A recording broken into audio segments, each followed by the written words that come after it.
Hello, good morning, or good afternoon, or good evening, everybody, depending on what time it is for you where you are.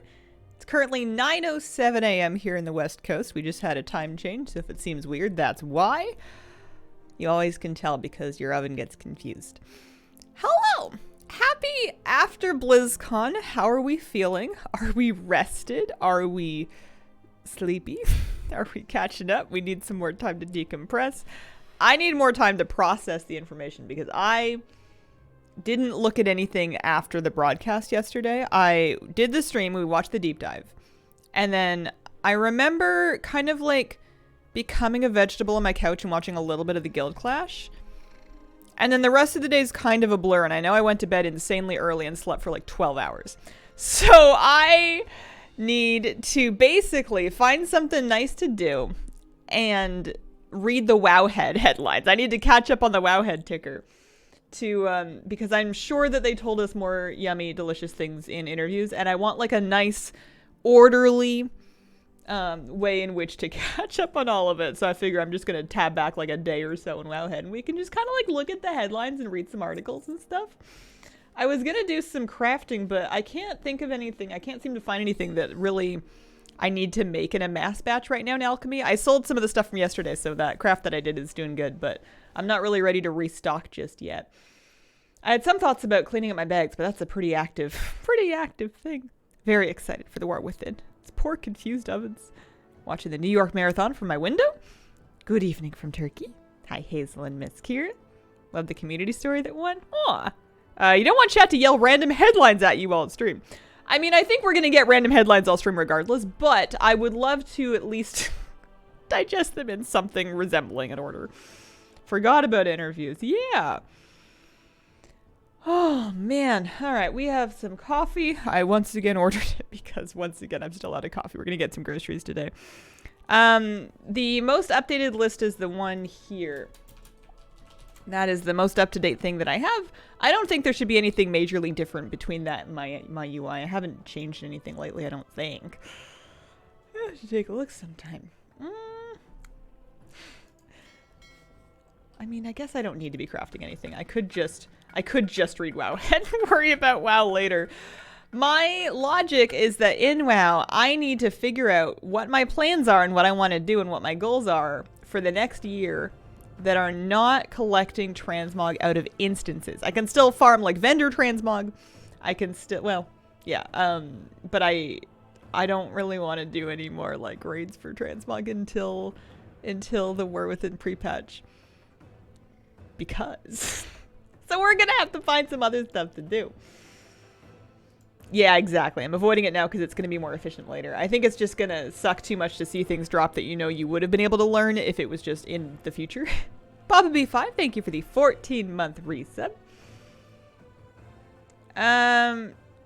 When you buy Epic, do you think you get money back? Oh, that's usually how they do it.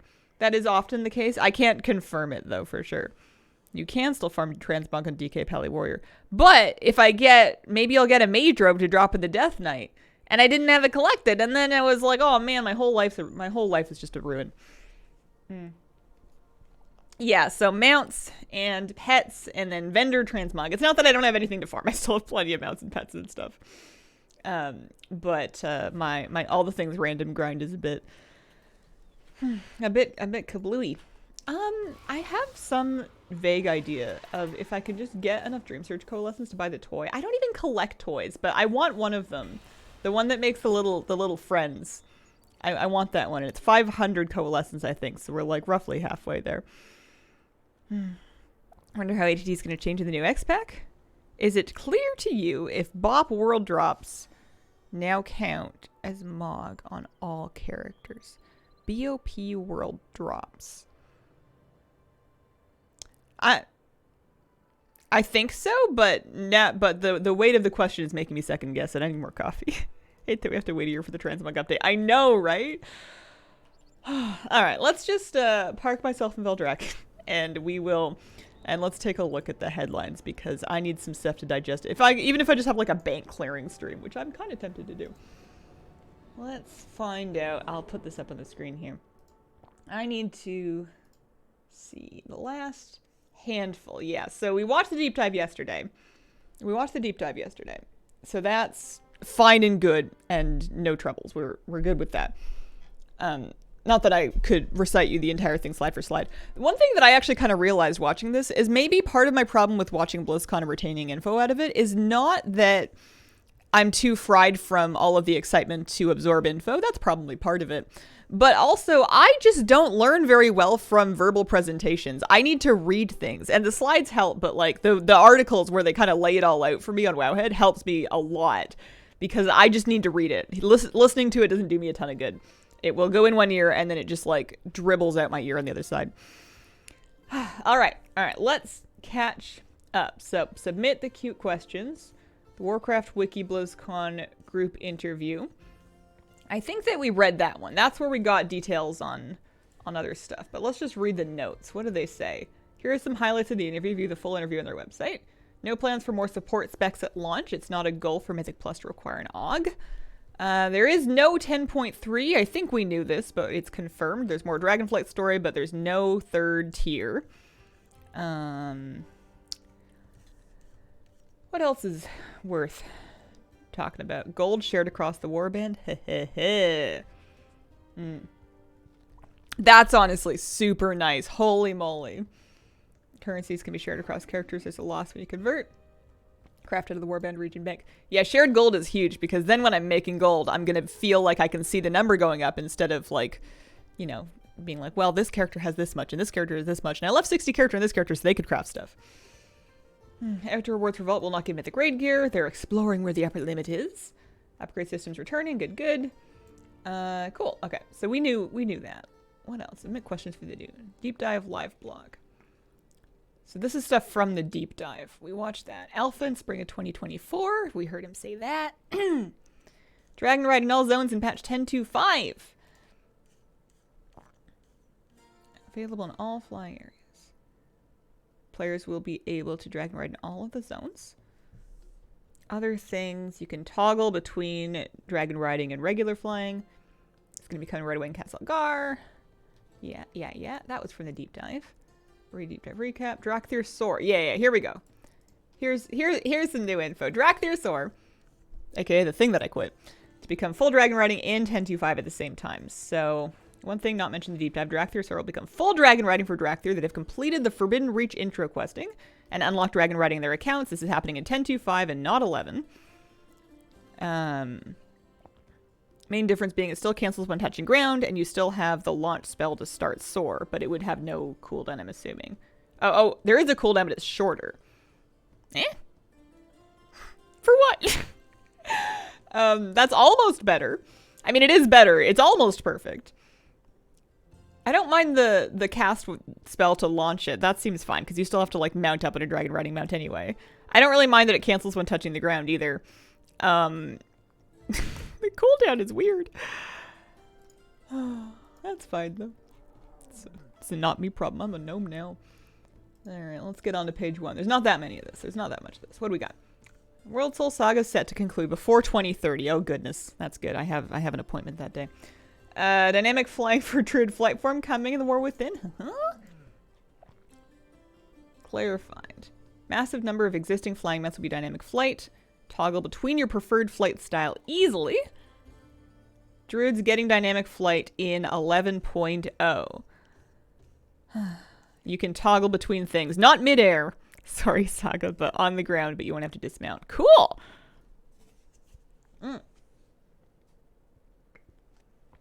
Yeah, I wonder how the name thing's gonna work. I'm assuming that you'll be able to keep your same name on different characters in different realms, and that the login screen's just gonna differentiate between which realms are which. The VOD is having some processing issues. It will come out, but it's not out yet. I'm gonna try it again after stream. BlizzCon developer interview. Group interview with Maria Hamilton and lead world artist Christy Moran. Discover the future of WoW, including narrative-focused zone design warbands, dynamic flight, and AI at Blizzard. Pre-order grants early access. Are there any safeguards that are going to be put into place to ensure players cannot corner the market on certain items in the auction house, which could be considered pay to win? Oh, they want the early access time to be a leisurely time where players can enjoy the story of the War Within. Stop min-maxing, you nerds. Season content will not be available. It shouldn't feel mandatory nor give an advantage. So, yeah, they don't have a plan to stop that. Oh, man. This trying to position it as we just really want you to have more time to play the story. Wow.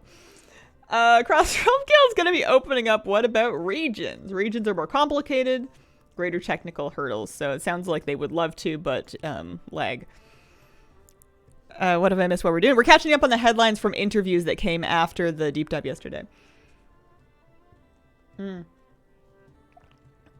Yeah. 10.2, we're seeing additional druid customization. Will we see it expanded? Sure. Chris Metzen suggested that the saga would be coming in quicker than we've been used to. What does that look like? They can't be specific. Yes, it'll be faster. Teams have been restructured to be able to create the whole saga. All right. We'll see. I'm reserving judgment.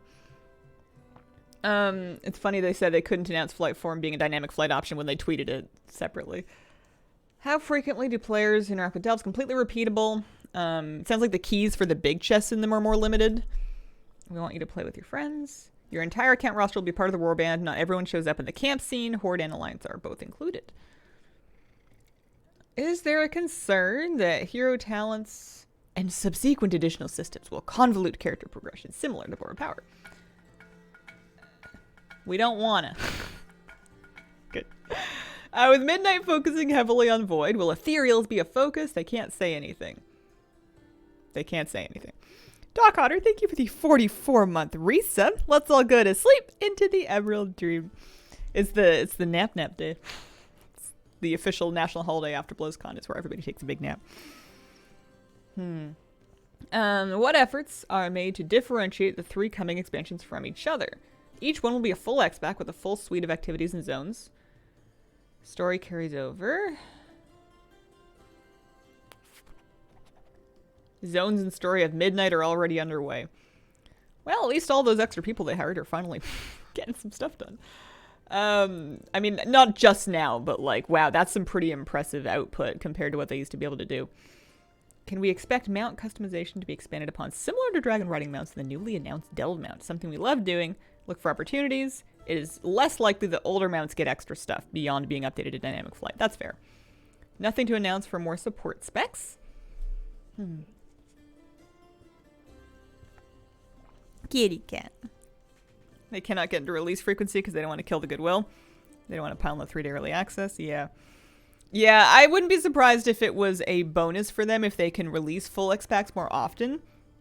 Because A, yeah, you get to charge on their regular price tag. But almost more importantly, every time they do an X-Pack release, you get this huge surge on Twitch, and you get this huge surge on news articles and like social media, and you get buzz about it. You get people coming back because lots of people play seasonally and they come back. So maybe the thinking is if you can do that more often, you get those big boosts of players returning more often.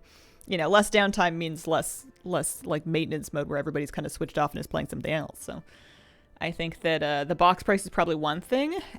Active usage is probably another thing. Are there plans to do more Secrets of Azeroth? It was fun, but nothing to announce. Outdoor content was significant in Dragonflight, has limited appeal long term. That's basically what they've already said. They're trying to make it easier to do long term later. More styles of outdoor content. Yeah. Any designs that have to be scaled back due to technical limitations? We haven't had to scale anything back. Everything's awesome. Crystals and dynamic lighting and engineering tech and airlock zone travel tech. They're so excited about that. It's probably sick. Zones are now able to be reactive to players like never before. All right. Delves are intended to add progression concerns for more time restricted players, but group size shouldn't have an effect. Oh, address progression concerns. Pardon me, not add them. Delves are intended to address progression concerns for more time-restricted players.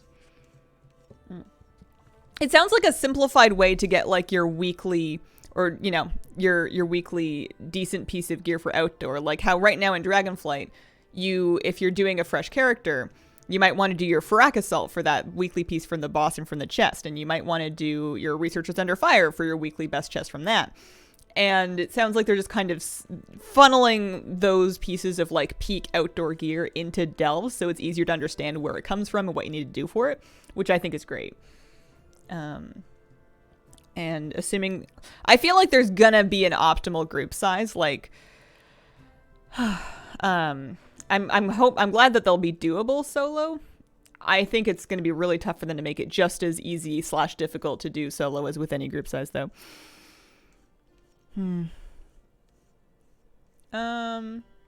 Is there a concern that excitement and surprise are going to be tempered with the announcement of the next 3 expansions? Features in Midnight are expected to blow players' socks off. More to dive into to announce with each expansion should keep people engaged, including a strong, cohesive narrative. Yeah. They're really trying to fix the story, quote unquote, which is good. I know people have had issues with that for a while. Maybe I need to move my chair. I'm very far on one side of my shot. I like my socks. I had a nightmare about my socks because I had a laundry issue in real life about my socks. And this is not relevant to what we're doing right now, but they're blue and I don't know why. In real life. I don't know what I washed with them that made just some of the socks blue. But some of my socks are now blue. Is there concern that oh, we read that one. Have things changed internally to allow 3 expansions to be announced at once, or is this standard practice?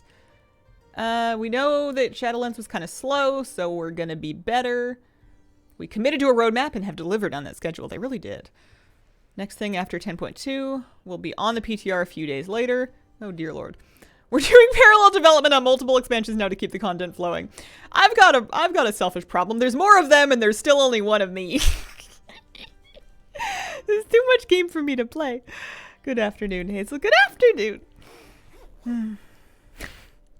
How has AI been integrated into the pipeline? It's exciting and new, but we want to use it in an ethical way that doesn't replace the creative work we do.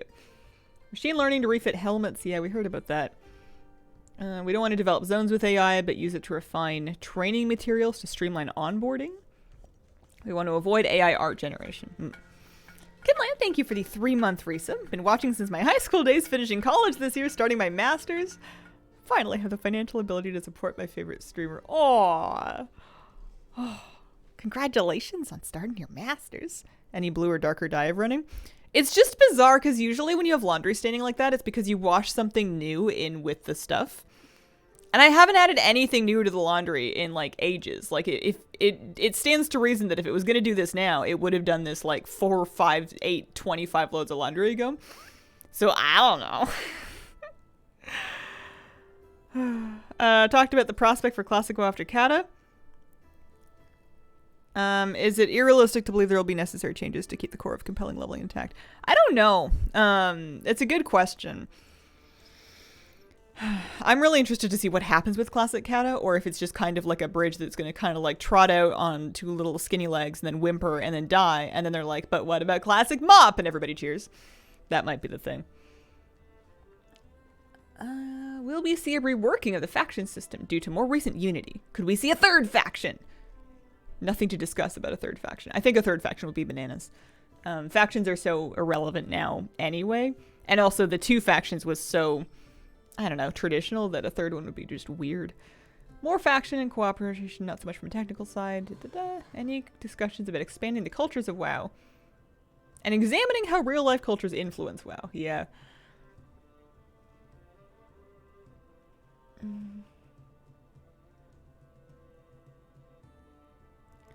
Yeah, that's a very good answer that doesn't really address some of their earlier races. Oh well. Is it easier to work in an environment where the next 3 X-Packs have been revealed? It's incredibly helpful to have a strong guiding vision. How will you work to ensure catch-up mechanics don't become overwhelming to players? Less catch-up with certain requirements, no need to gear up your delve companion in every character. Yeah, I guess they won't need as many catch-up mechanics because a lot of things will just be account-wide from the start by default. Gear catch-up will probably still be a thing, but that's kind of built into the upgrade system in a way that's not crazy confusing, I don't think. Hopefully, eventually you get to a point where you're just doing like the same things that you do, you know, on your main, on your alt, and then, you know, it's you don't have to worry so much about making a star chart. to figure out what you're supposed to do.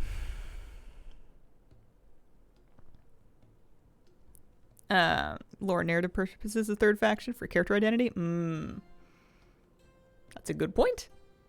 Mad if he gets the Legion and people run around with active artifacts. Intent for updating older mounts to dynamic flight is to put them out in batches. Rigging can be technical, it has to look and feel natural, it cannot be shortcut. There goes my idea of just making them all Dragon Ride and then having most of them look incredibly wonky. What was the goal for reintroducing dwarves via Earthen? Ties into the narrative. Will we see additional cultural exploration for neglected races?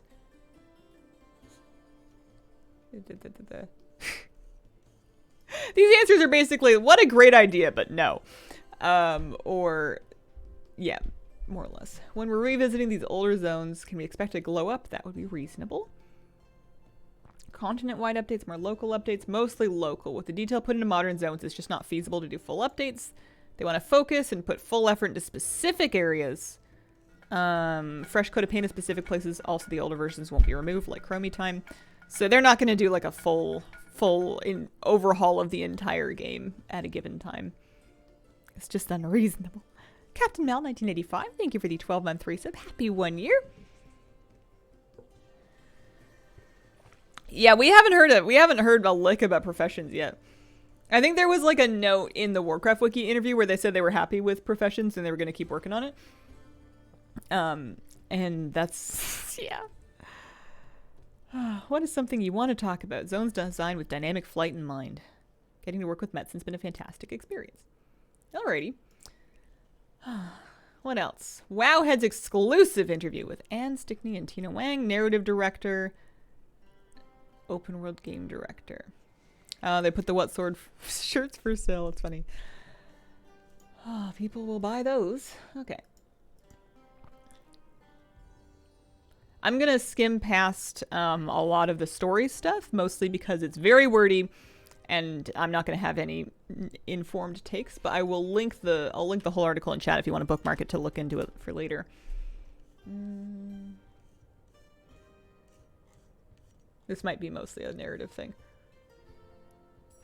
Oh, hang on. We're getting back to stuff. They're planning to increase the cadence of the release, but we want to keep it at a responsible pace. For the dev side as well as for the player base, we're happy with the overall engagement with Dragonflight. They want to keep people entertained, keep people with something new to do. They don't want they don't want another huge content drought. Want to avoid long periods of nothing. 10.2 is not the last patch of Dragonflight. We have so much more story to tell. You guys don't even know. So there's no 10.3, but there is another patch. The final raid is 10.2, yeah. Just the opening chapter for another 20, yeah. People keep asking if it means that WoW's over. One story that is too much to do in one expansion at a time. Let them know we have an epic story plan that's too much for a single expansion.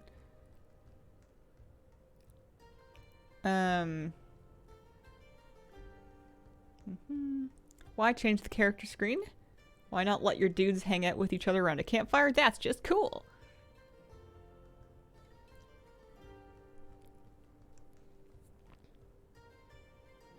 So yeah, same thing about them revamping individual zones, but not all of them. They cannot speak to whether we can fly or dragon ride in Calthalas. That sounds like that, like it's a yeah, but they just don't want to say it.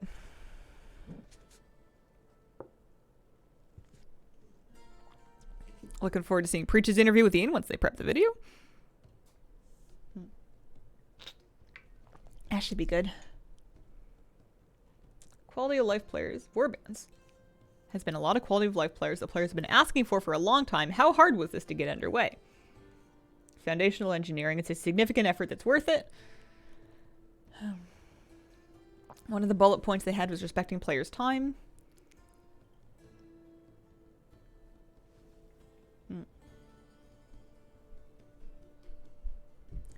They're putting a 15 to 20 minute estimated time on delves there.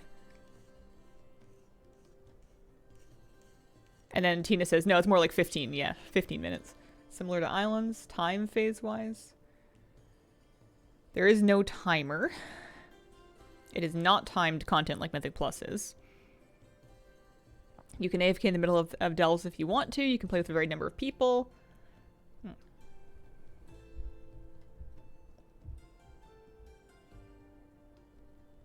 What kind of progression other than Bran is there? There's difficulty levels. It's got its own track in the Great Vault, so you can get loot from that every week.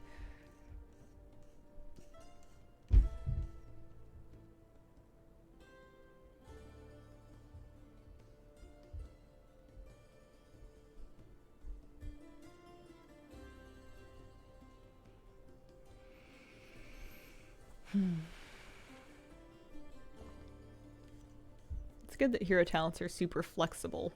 Not locked into anything. You don't need to grind for, you just get them.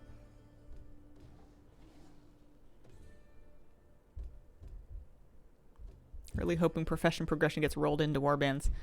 Oh, that would be interesting. I wonder if MS wanted more of a roadmap.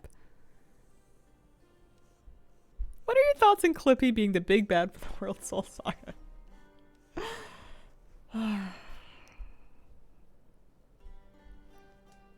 I think that I'm going to be excited about hero talents once I'm actually playing with them. I think it's just a hard thing for me to get jazzed about on paper because I'm just not thinky enough.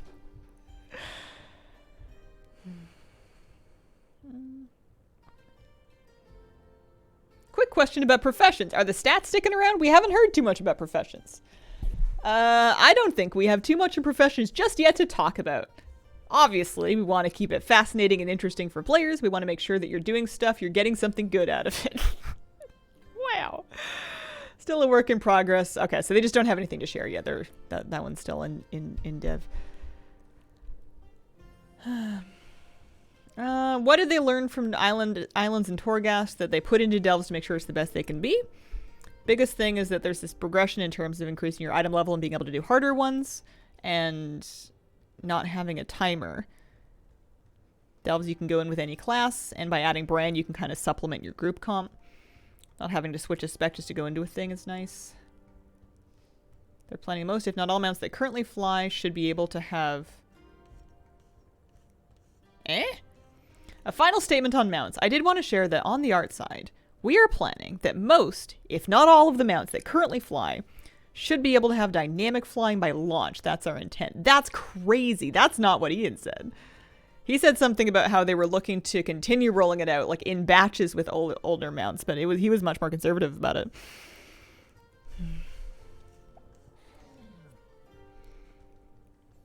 Yeah. Interesting. Dynamic flight for Druid. That's coming in 11.0. It's coming for Druid flight forms in 11.0. Season 4 with Faded Rains. Icy Veins interview recap. Let's check this out.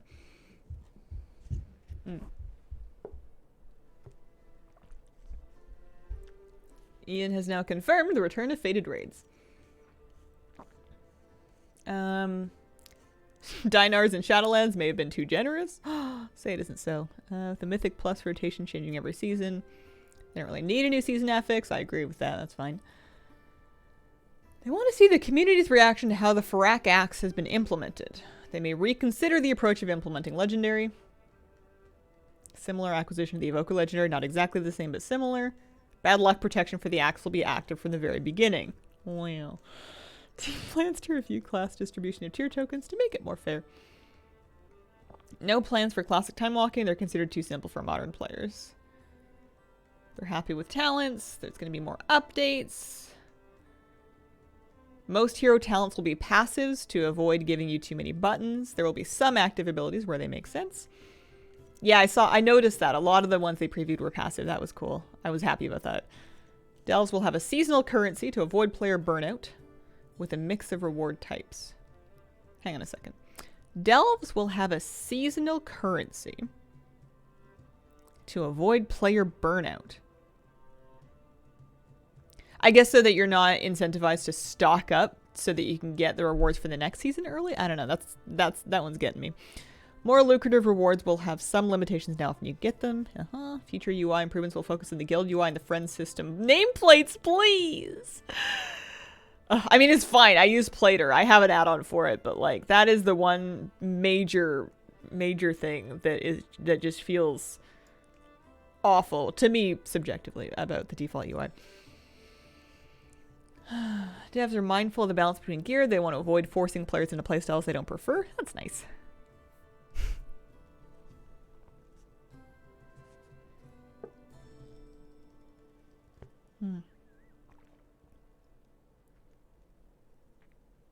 Thanks for mentioning Play to reminding me to install it. Oh, and then they data mined some raid cutscenes, so we're all caught up. At least on the highlights. Those are all summaries from interviews that are almost certainly longer and would have more details in them. Oh, but that was cool. I like the Druid flight form thing. That's nice. Dynamic flying for Druid flight form. I wonder if something can feel awful objectively. If I've learned anything about humans, it's no. There is one person that wants that horrific thing. And they do it for fun on Thursdays.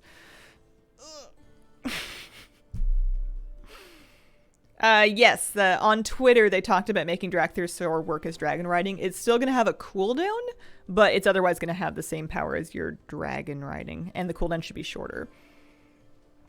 I don't think I didn't see anything about cross-faction dungeon queues. Anything that I can do to keep my screen from getting all blurry. Oh, pardon me. I had maybe the wrong scene? I think it's all right.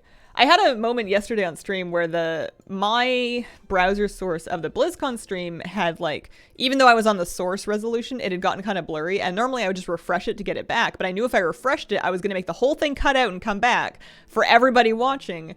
And we were going to lose a few words, and it was in the middle of the deep dive. And I'm like, are people going to be more mad that it's blurry or more mad if they miss a thing suddenly? I had to go back and read the deep dive notes because I didn't pay enough attention during it because I was worried about my stream. Warbands might be my most hyped thing. Yeah, I think for me too. Hero talents look cool.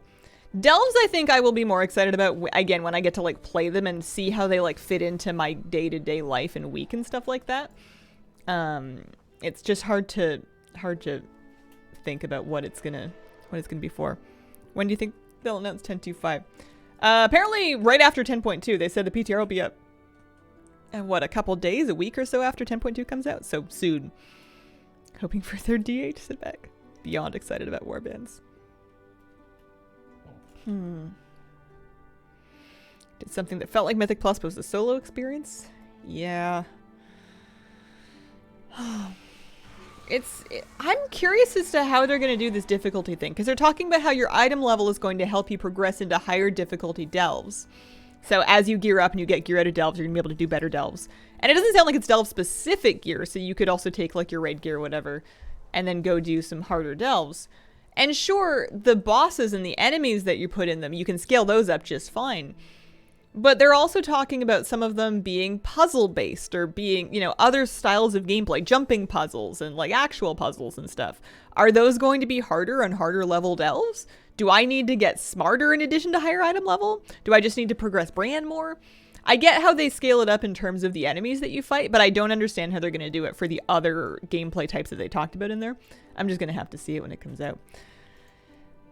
You love jumping puzzles. I hate jumping puzzles. I was really lukewarm on Sniff and Seeks. I did enough of them to get my Niffin rep done and to get a pet or mount or not even a mount. I did something out of Sniff and Seeks, but I'm the puzzle aspects of the Sniff and Seeks did not inspire me. But that's just me. That's just a one. It's not that they're bad. It's that I don't like puzzles. It's a very personal, subjective thing.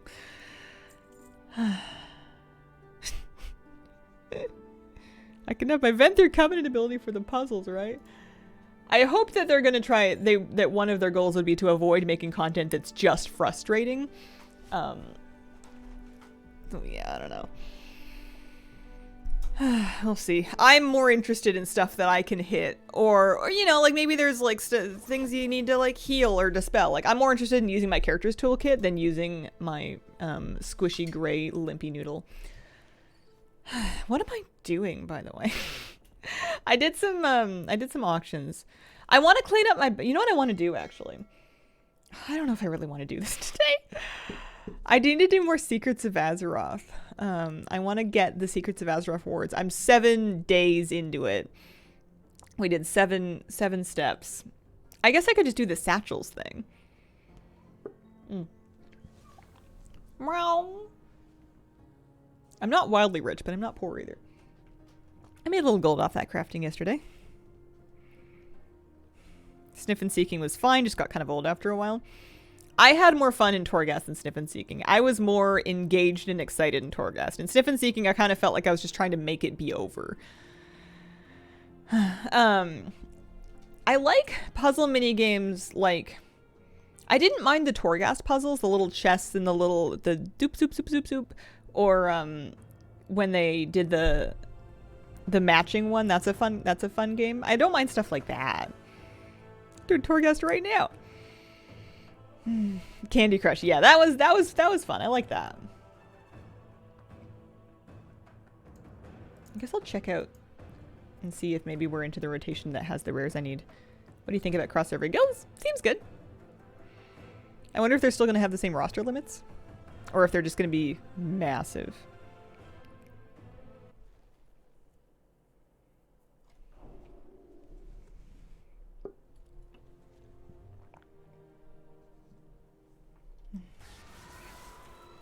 Having to pick up the guy to dig and sniff was annoying.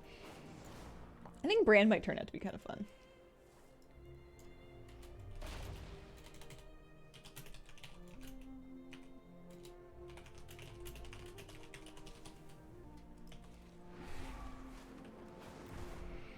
Which ones did you hate in Korthia? I feel like there was at least one you never did. Zareth Mortis. It was... What did I make Pokebug Smash? To be fair, I took great glee in having my little adorable robot break those things. I hated them. It was...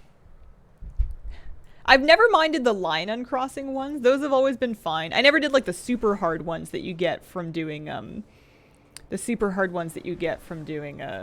there's like a toy puzzle that you have to get through a bunch of levels for something or another. I never got that far in that one. It was too hard for me. But, I've like frozen it out. That map goes hard. I think it's super clever for them to add different colors to it. The fact that you can make it look not just like, oh, hey, it's got a different saddle on it, but like dramatically and genuinely and properly different is like really cool. All right.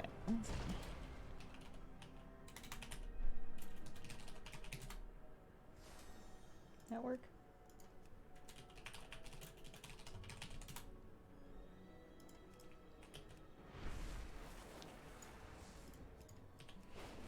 Let's go see if we can scrape up a group. I need Aquafawn, and then what's the other one I still need? Aquafawn and the Underlight Queen, which is also up actually. Let's do Underlight Queen first. She sucks. See if I can scrape together a group. Underlight Queen, war mode off. These drop pets that I need that I'm trying to collect. Wahoo! Very fun. Can drop a pet. You gotta really sell it.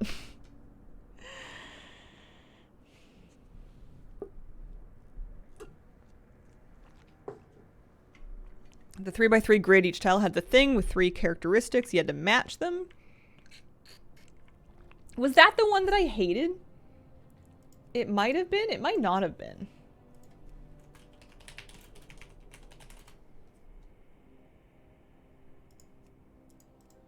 Oh, hi, kitty cat. Welcome back.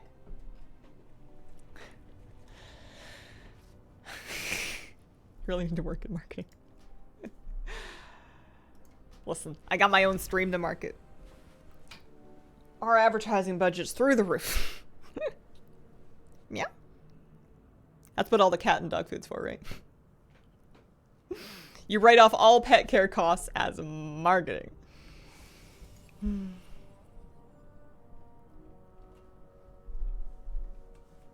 Does Void Elf Lock or Void Elf Shadow Priest make more sense?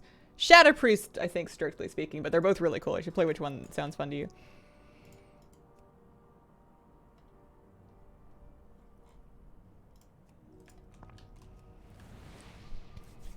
Kira is an emote.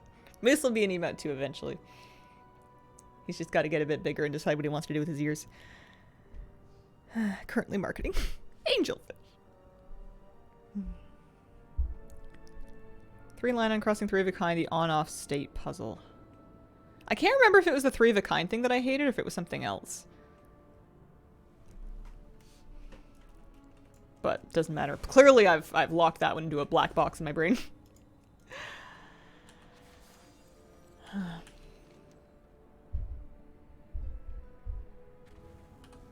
Alright, I think we can pull. She'll catch up. Just so you're prepared for delves.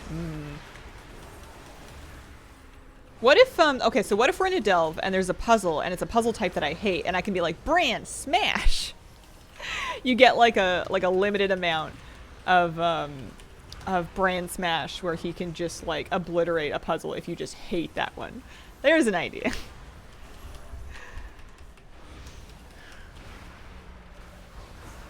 Or, you know, you take a puzzle but you also... Well, actually, would they? I was gonna say, you take a puzzle but you also have like a break lock bar that's basically a target dummy that you have to hit and do X amount of damage to. Or X amount of healing to, or whatever. In order to break the puzzle.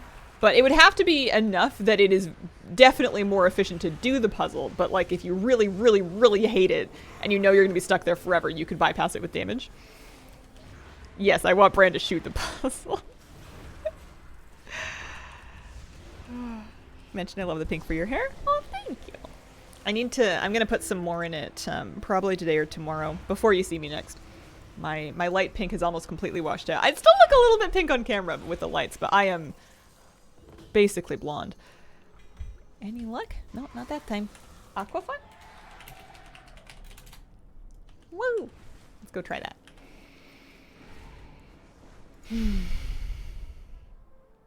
This conversation makes me want Blizzard to put the cutest pet in the world behind a crazy hard puzzle. Do you think that the Hazel that desires cute things will triumph over the Hazel that hates puzzles? Do you feel like within the character of Hazel, joy or grumpiness reigns supreme? Am I more powered by happiness or spite? Genuine question, I do not know. Dragon Riding Bar looks different on the Algarian Stormrider mount, which is part of the War Within pre-order pack, the extra special pack. Spite sounds more fun to me. Spite's just, it's hard. Negative emotions are just more compelling. It's garbage, but it's true. The Hazel that likes cute things will look up walkthrough.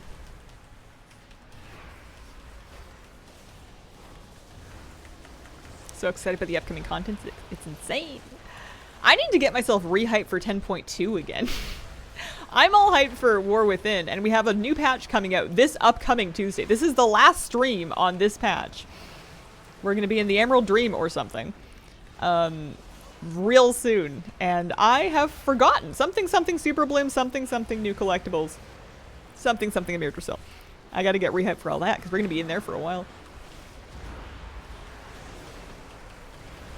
But if I know anything about me and my brain, it's that time passes extremely quickly, so we're going to be in that third expansion before you know it. The Titan one after midnight will be there in no time, and I'll be like, wait, where did the years go? Why am I so squishy? Oh, thanks, guys. I think my odds of finding another spawn of Aquafawn and Underlight Queen are not crazy high. Other pet farms that I can do is I can always start Zap Throttle Soul Inhalering. That one's not going anywhere. Yeah, raid is not this reset, but the next one. That's right. There's one extra week after stream, after patch and before raid. We're like saving the trees.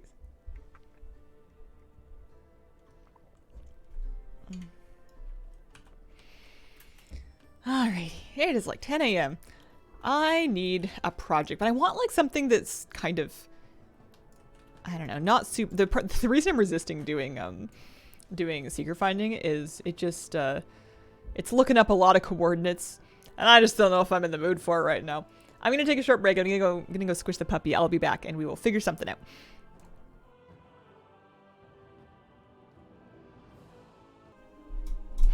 Alrighty.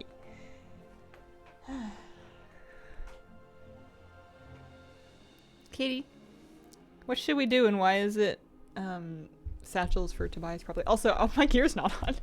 I had a moment where I'm like, wait, what happened to my item level? Oh yeah, I took off my stuff. I take this off when I'm trying to record a piece of footage because it's just distracting. And then I took off my staff too. There we go. That's more like it. I'm not like 450 or anything, but 440. Underlight Queen and Aquafon both up. Okay. I'm coming. Let's bring an alliance character. Let's bring Zelixia.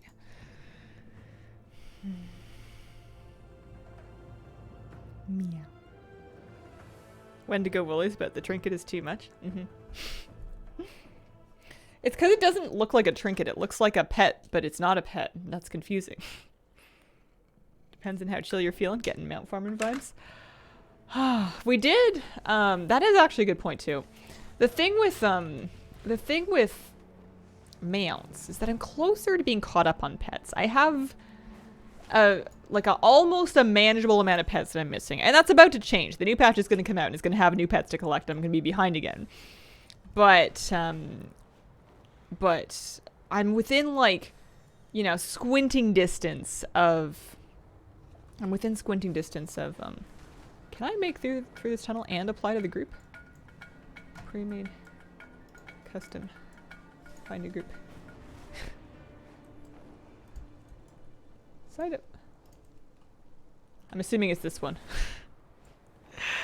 Sounds dubious. I'm planning to stream today shorter than the last couple days for sure. I normally stream 9 to 12. I might even do 9 to 11:30 today. We might take it a little bit easy. Vote Zap Throttle just so I can see what it's about. There's Zap Throttle, there's also Tobias. The thing with Zap Throttle is that it's one of those grinds that's going to be kind of possibly longer than 1 or 2 or 3 streams, which means that I would do it for like today, but then I would end up, when the new patch comes out, we're going to want to do new patch stuff. So, Tobias, I have maybe a chance of finishing. I don't know if I have a chance of finishing. I don't know how long it takes to do all the satchels for that. How did you sleep?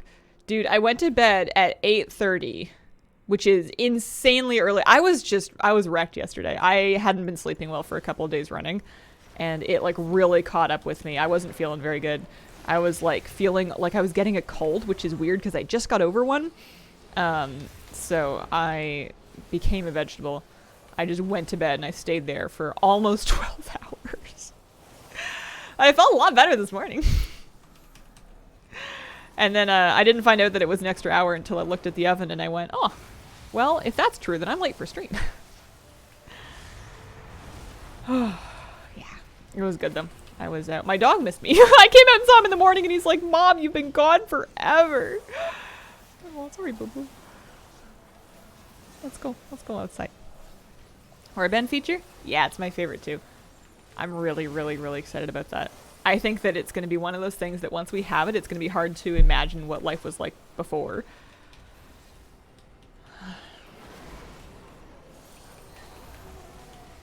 Yeah, I am a big baby. I don't cope well with not enough sleep and sustained excitement.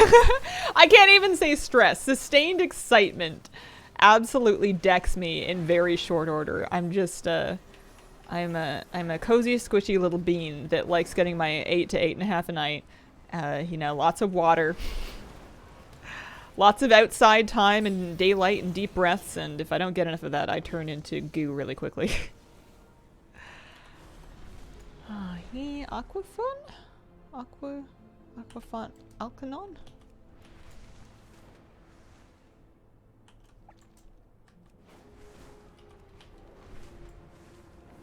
Guardian King. I wonder if it's not up.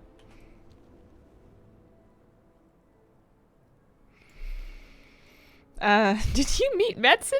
No. I wasn't at BlizzCon. I've been here. I've been home. Time change meant I woke up at 4:30 instead of usual 5:30. Kind of welcome. Very peaceful. Some people just need more sleep. No, lots of people like that. Yeah, I wonder why. Oh yeah, he is here. I wonder why I don't see him on the map. I wonder if I've killed him already on this character. It still says completed by... Hang on a second. Did I do this one already? How do I... He's just an elite. I'm gonna bring another character just in case. I don't trust that. How quick did you pre-order War Within? It took me an extra night because I wanted to do it with tokens, and you couldn't buy tokens for a hot minute when they first announced it. They were like sold out. They were out of stock. So here, I'm gonna log on to another character, and I'm gonna get down here as fast as I can. Do I have anybody that's there?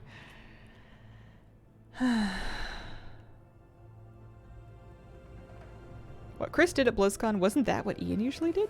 I was surprised we didn't see Ian on stage till day 2, but I was excited to see him get up there.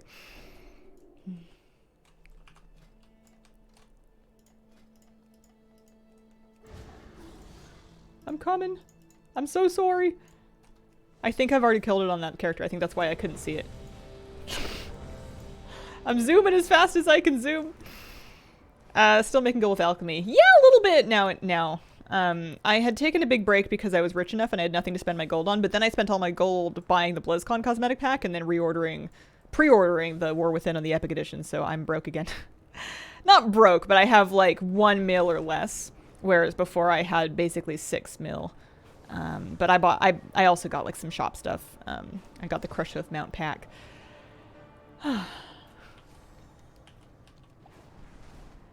Thoughts on SOD and the War Within? What's SOD?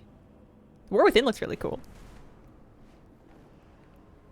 How much gold did it cost? I didn't math it out. I just kind of bought tokens until I had enough balance, and then I actually bought extras, so I don't know, a couple mil. Season of Discovery. Oh, yeah. That looks super cool. I don't know if I'm going to play it, but I think I'm very excited for that audience. I like hardcore classic. I don't really do dungeons or raids. I just like leveling and doing professions and trying not to die. I am by no means representative of the audience, though. I am just me. That's it. All right. I'm here. Thank you for waiting. Sanctum of Domination.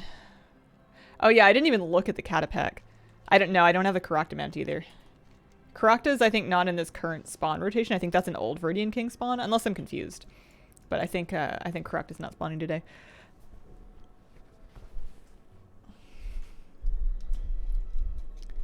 Paste my UI bar settings. Edit mode. Hazel's UI. Share. There you go. That's a huge wall of text. Definitely safe. Yeah, NZXT still makes great computers for gaming. I'm still using the one that they got me. I'm no longer sponsored by them, but it's a great computer. It's a great PC.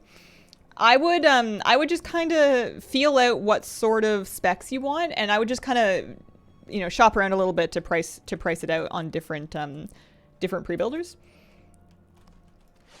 All right.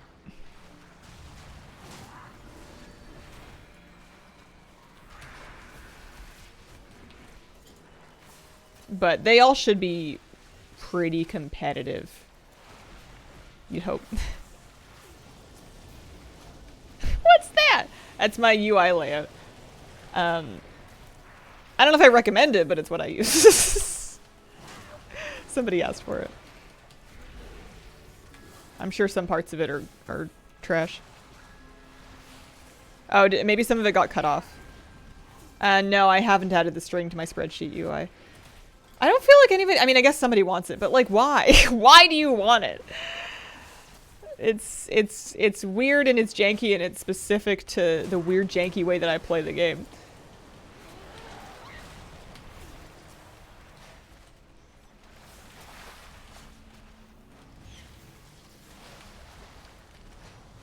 I put king-size sheets on my queen-size bed this morning.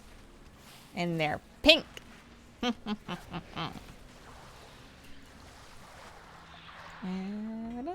No light. Thanks for the group. Appreciate that a lot. I'm just gonna leave her down here.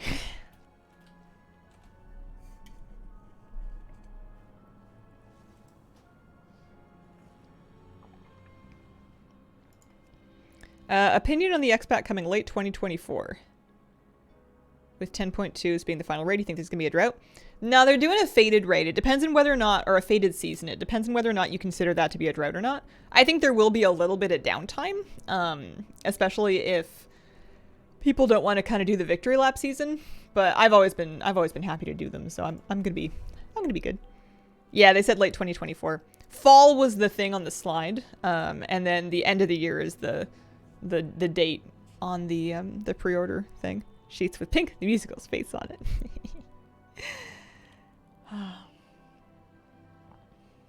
My dog was sleep-woofing last night, and I could actually hear it from like down the hall.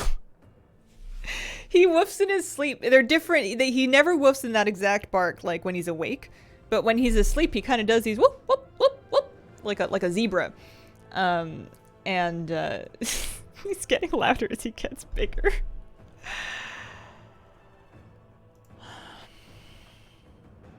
I have an irrational desire to level this druid so I can use it for Mythic Plus next season.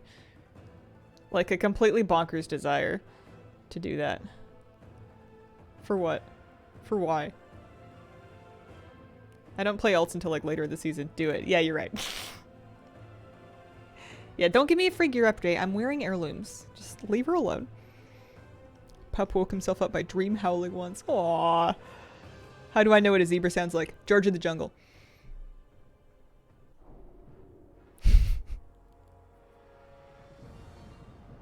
Husquita does the same thing. Sounds exactly like that. Little yip noises. Free gear upgrade. Unique item IDs? No. Oh well. Alright, what kind of buttons do I have? What kind of talents do I have? What am I doing? I was gonna make I guess I'm kind of winging it for now and I can just fix it later. The idea behind this druid, and it's totally different than my first four, because I have... Well, no, I have three. I have my Coltiran, I have my High Mountain Tauren, and then I have my Night Elf. This one was going to be PvE, like Mythic Plus and Raid Pugs, basically. I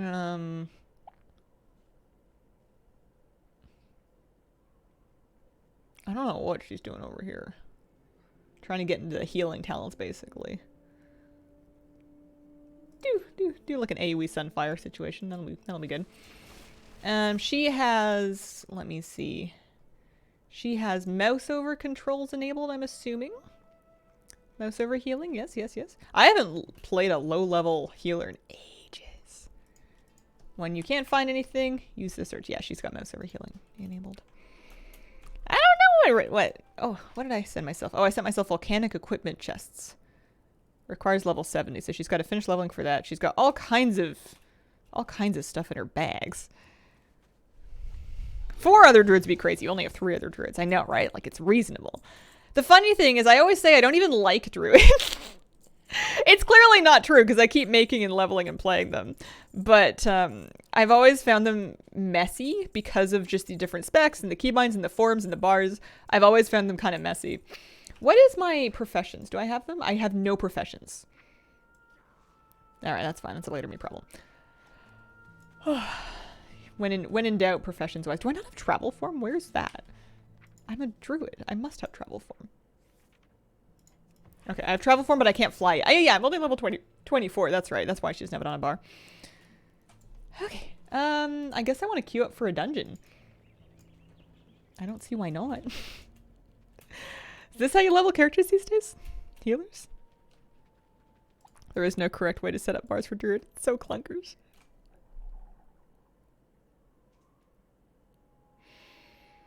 Do you think there's any incentives to play Dragonflight? Should one wait for the next expansion to come? The incentive would be if you want to play WoW. There is perfectly good WoW available to play.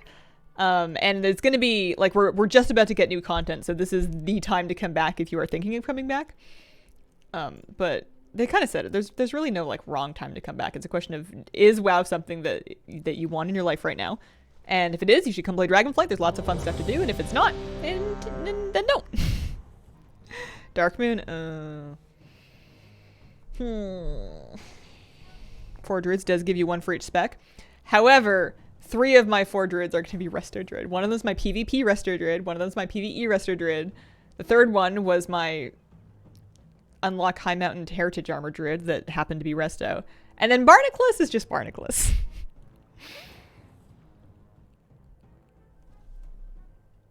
Yeah.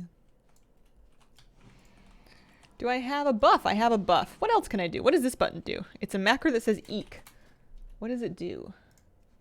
Slash cancel form. Oh, I see. So if I get stuck in cat form or something like that. I always made myself buttons like that for my druids where if I'm... Because I would get in cat form somehow, randomly. I would like fat finger the button. Also, we've gotten a little hill spread. Heaven help us. Yeah, someone's already left. The insta leave. Oh, man. Yeah, I would get stuck in an animal form. And normally I would get out of it by pressing my healing buttons. But in the animal form, that would do animal buttons. So I made myself a universal keybind. Not a super, like, snappy one or anything, but a universal keybind that was cancel form, just so that if all else fails, I can always press that button to get out of any animal form. It would cancel if I click it again, but when I'm panicking, I don't know which animal form I'm in. All I know is that I can't heal. I don't have the presence of mind to identify how I've ruined my life. I just know that it's over.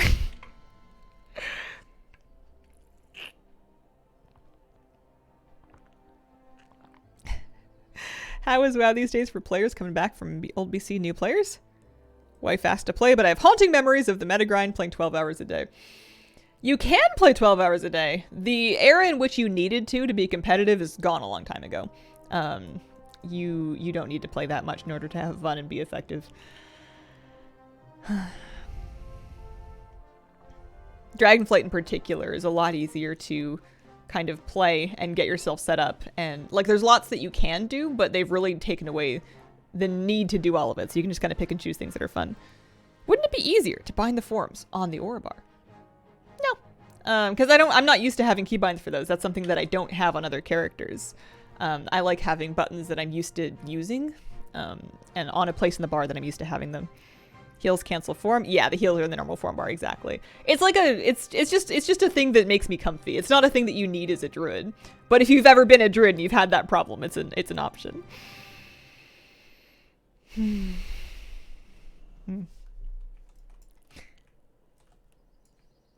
want, what do I want?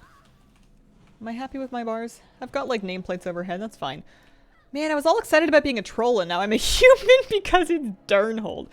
I do not have double rejuve because I'm not max level. I do have Sunfire. I've got AoE Sunfire now, so I can help do some damage. Do I have details? Can I track how much damage I'm doing?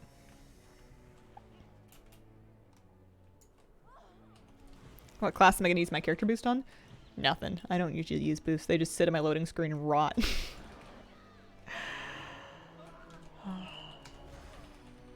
I'd rather level a character. Skipping the leveling is like paying somebody to take my dessert away. They're going to walk up to my cheesecake and pick off all the blueberries.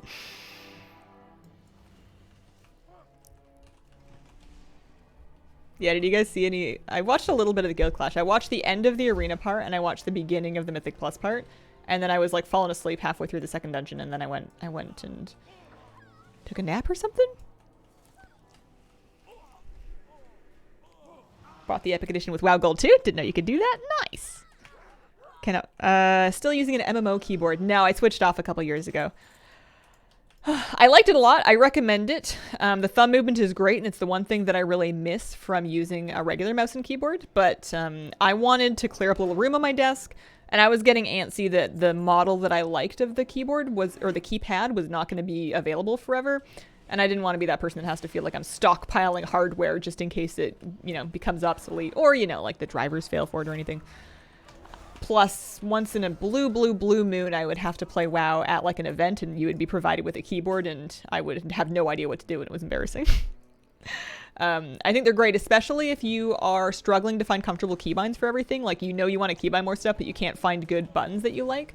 Or if you're, if ergonomics are a thing and you're struggling with like repetitive motion issues, alongside monitoring your playtime and doing like some strength training to help boost up your hands. The gamepad can also be a little easier on your hands than a keyboard can. Yeah, voice still exists. Boys around.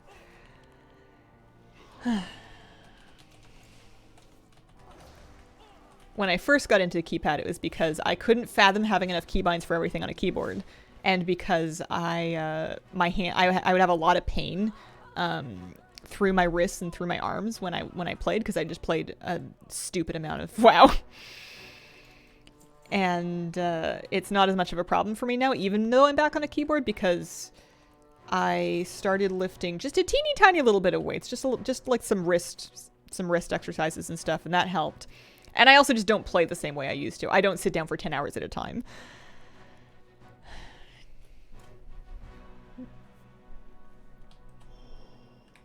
I'll be okay as long as at least one company continues to make a 12-button thumb mouse. I'm lost without that. Yeah, same. I'm in the same boat. Those at least are more popular, I guess, or they're more widely manufactured. It's not just like a one or two companies have a monopoly on them. They're around. I love my G600. I'm gonna be in bad shape because that's kind of how I managed to cope with key binding on a keyboard. Is I just set up a bunch of modifiers for the mouse buttons. So I only use the only buttons on my keyboard that I'm using for WoW abilities are QERT, FG, ZX, and V, and then a couple of monetizers? No, modifiers. That's the word. So I've got Shift G, Shift F, Shift Z, and those kind of suck, but they're not for good buttons, you know.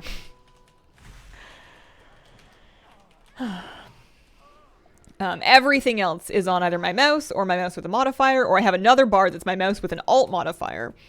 So you've got up to 36 buttons that I can use for all kinds of other stuff without needing to get into keyboard buttons. About 4 extra when they stop making mine. Like to try a 12-button mouse. Feels like I'm going to fat finger them a lot. You will. I certainly did. The advice I always give to people that are switching to a 12-button mouse is A, do not try to keybind all 12 buttons at once. Hey, I got the quest. Do not try to keybind all 12 buttons at once. Keybind just the top 3, or if you're nervous about it, just the one the top left. And then add more over time as you get used to the first one, like go 1 row down at a time. And then secondly, don't try to do it on your main. Don't try to take the character that you have a bajillion hours of muscle memory on and then try to fight that. Make an alt of something that you don't really know how to play. And as you level it and you get new abilities, keybind those to those new buttons. Keybind those, like use a new UI just for that character at least at first until you get used to pressing them. I used Holy Paladin for this because I didn't know anything about what they did. And by the time I got to level 25, I was feeling good about it. And then I went and applied that to the rest of my characters. But practice your dexterity on something that you don't have competing muscle memory for first. Did somebody start Thrall? Oh, he's coming.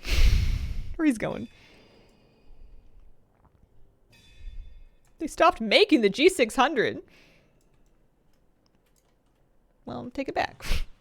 Someone go make them do it again. Put hero on a button that you're likely to fat finger.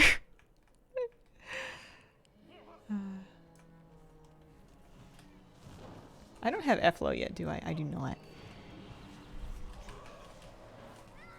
Yeah, I use the mouse not so much for rotational abilities, but for cooldowns and other stuff that I'm pressing, like, you know, once or twice a minute and not rotationally. Anything that I'm mashing, like, you know, this little fat bar on the left, that's my keyboard buttons, and those are my, like, main rotational buttons.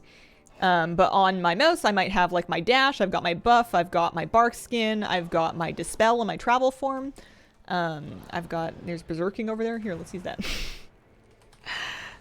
Entangling roots, stuff that you press sometimes, but not, like, 45 times a minute, you know? That's just me, though. That's just what I like to do.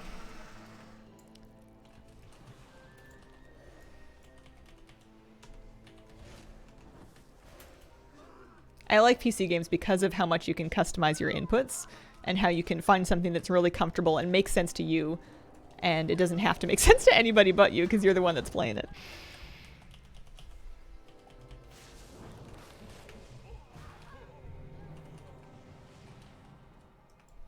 Old Racer Nazi keyboard, wish they still made it.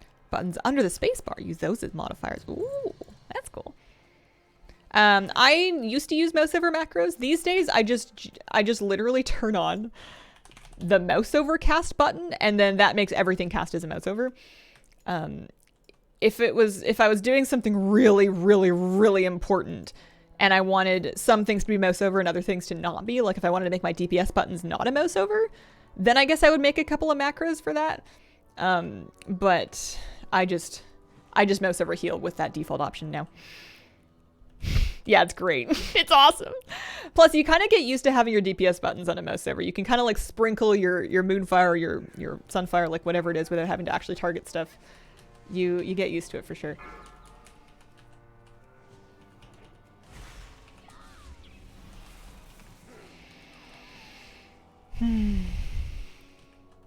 And then people like add-ons as well for that. People like using like Voodoo or Click or Healbot. I've never been one for them. They do great things for people, but I've always liked just using the regular keybinds that I always used and just having them work on mouse over. Easy for me. Oh, hey, I got Transmog. I got some Moon Crown antlers. Is it cool? Oh. Come on. What's not to love about that?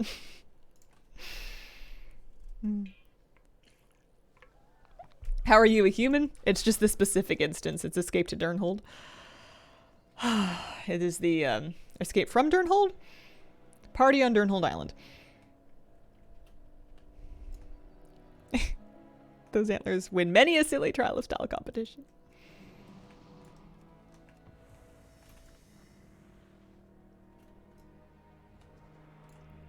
Still use all the add-ons since switching to Blizz UI stuff takes forever.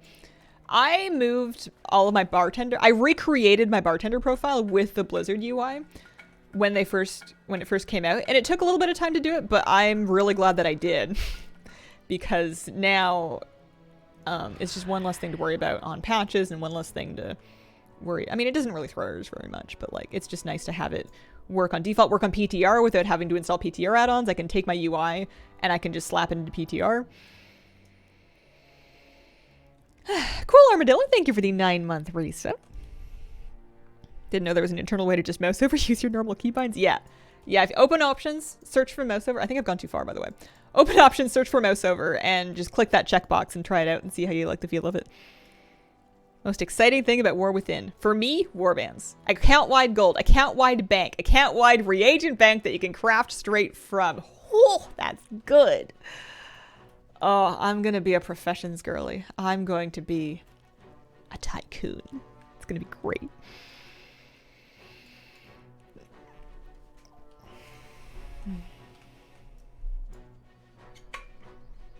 Account-wide rep.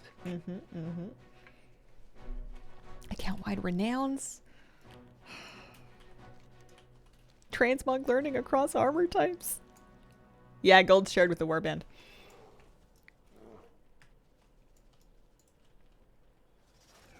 Buy some friends some auction house mounts. Oh man, I'm just gonna turn it all into tokens and keep up with all of the the shop stuff they put out.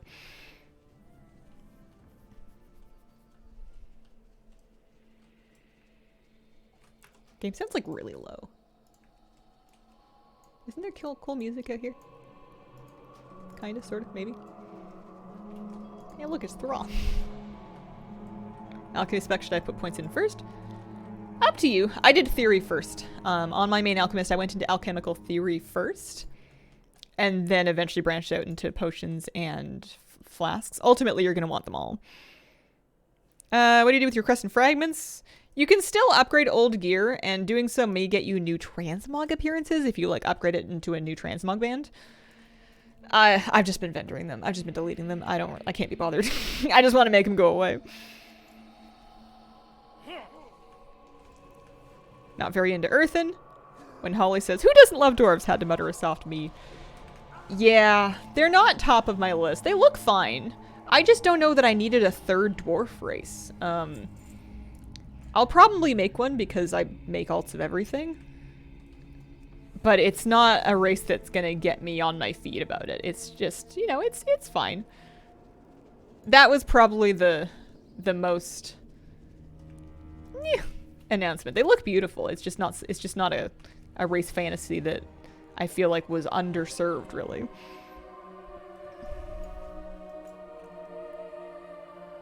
It's weird to me that they would do a third dwarf race before they would do other things for like the first time, you know? It's just not very much variety. Ladybeards want one for my dwarf. There is that. Wonder what their mount's gonna be.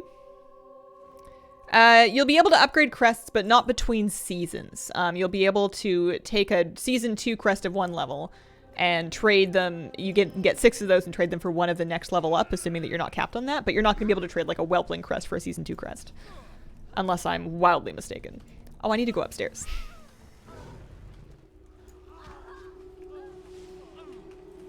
What is this? Leveling a character in a dungeon. Yeah, having them be neutral is cool. Part of the storyline, why not? Yeah.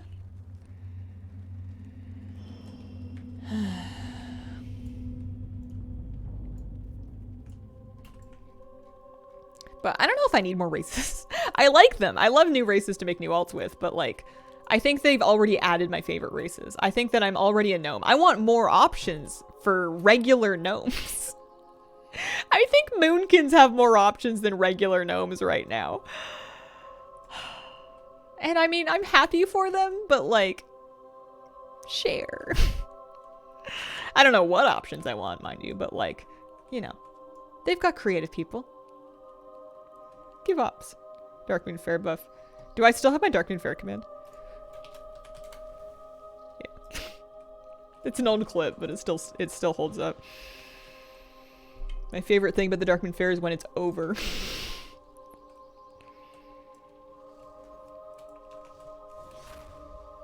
If you have a wish list of new races, which one between Jinyu, Vrykul, Venthyr, or Night Fae? Ooh, probably I mean they're all cool. Probably either Jinyu or Venthyr though. I wanted vampires. But I would settle for more vampiric Sandland looking options for Blood Elves and Void Elves. Fish people would be sick. I want Naga. I think Naga would be amazing. I would love playable Naga.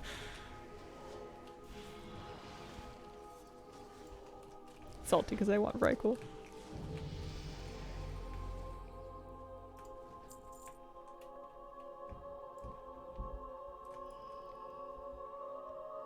Been a long time since I did that event. Teskar plays fan mock-up of playable Naga. Oh. Dark Ranger customization's basically vampire. Transmog ourselves into different races. I mean, there's toys for it. We've all, or at least I've been hitting the atomic recalibrator ahead of raids, especially when I was raiding on my evoker, just so I could raid as something else. It's always fun.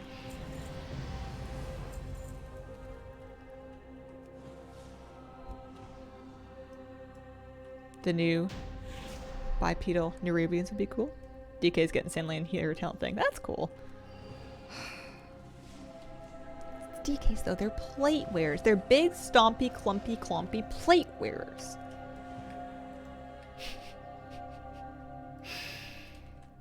How does bad luck protection work for the legendary?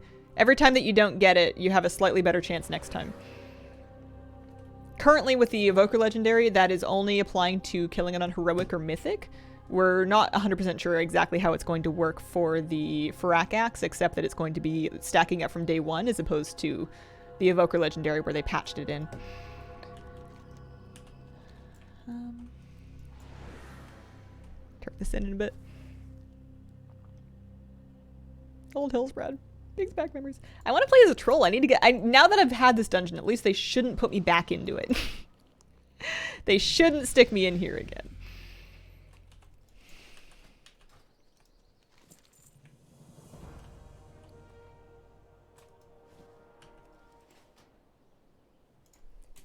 Thank you.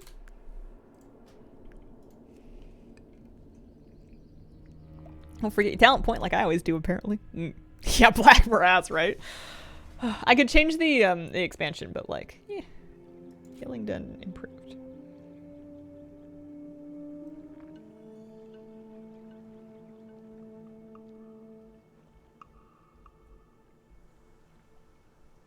F-flow, Trank. Hey, I'll take Omen of Clarity.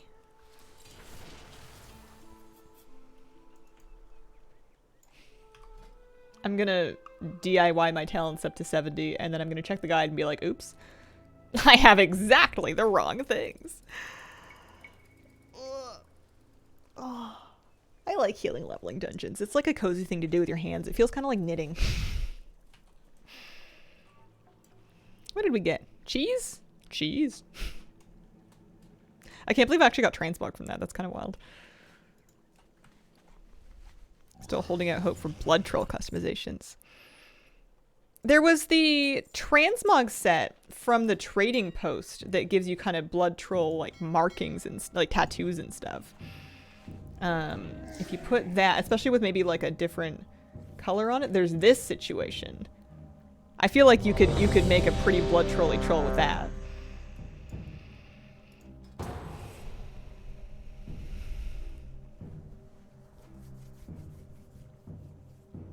I think with Rester Druid, as long as you have Trents, you're 70% there. Is that also the case for dungeons? I know that Trents are like mandatory for PvP. Black Eyes and Claws, yeah.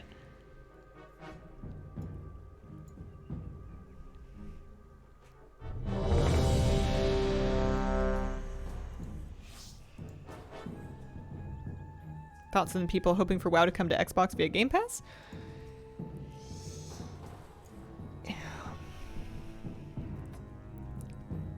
I don't have a problem with the idea. I don't know. It wouldn't do anything for me, but that's because I don't have an Xbox. I don't have Game Pass. I don't really know. I'm assuming it would not be a better deal for me. Yeah, I think that putting it on console, you're gonna get a lot of controversy of people insinuating that the reason that their pugged party members aren't playing very well is because they're playing on a console. Whether or not that's the case is kind of impossible to say. Turtle tank.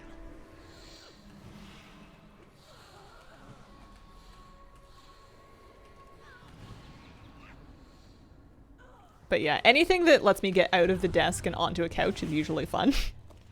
I like Switch games for that reason, because I just want to, sometimes I just want to go nest on the couch, and, you know, get away from the desk. This room's really cute, but it's kind of lonely sometimes. Katie comes and hangs out with me in here. That's good. Angel21SC with a 35-month reset. Thank you very much. I need to turn big debuffs on. That would be nice. This is some spicy healing. I wonder if I have the tools for this at this time. I hope so.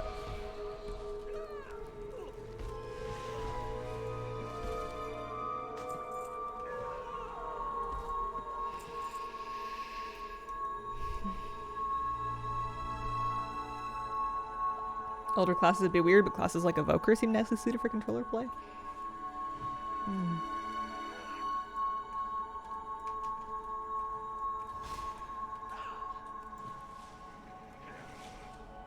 Yeah, more options is usually good.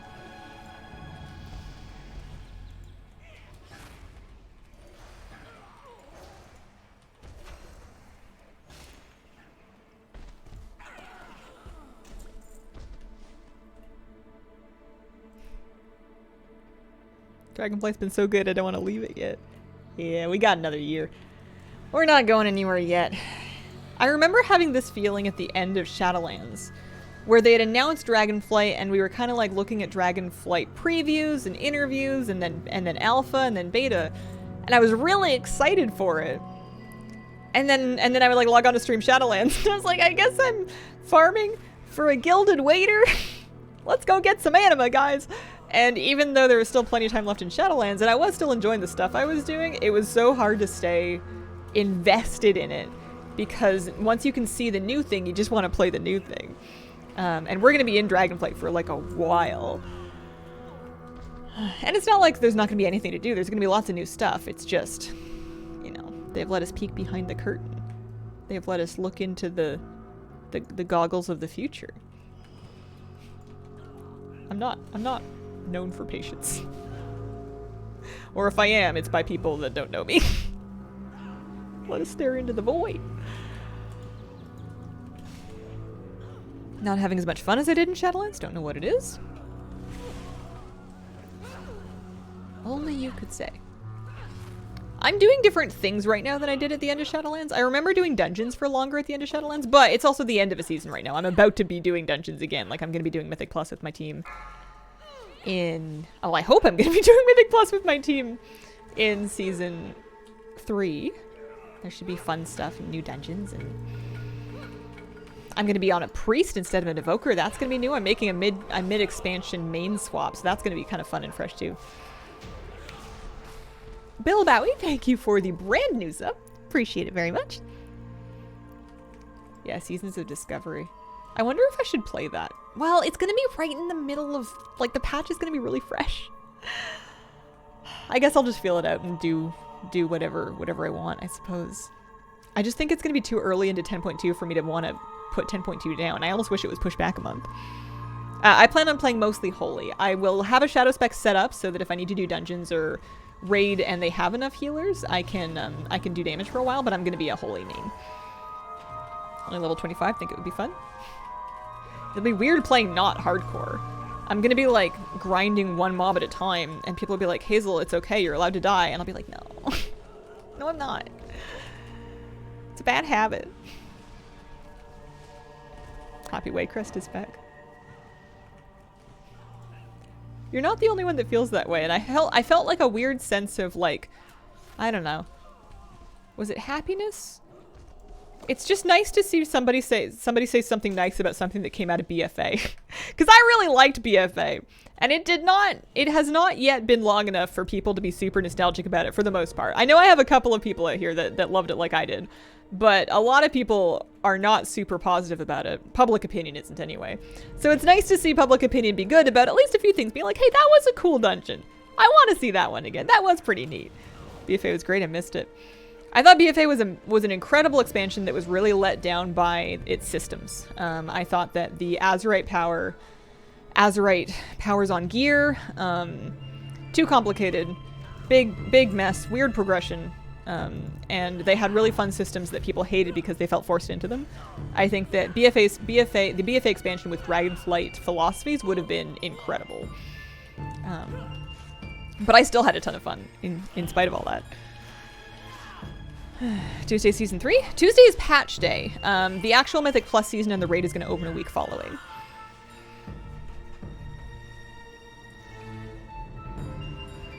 I liked it too. I didn't know I was supposed to hate it until I discovered WoW Twitter. Yeah, there's that.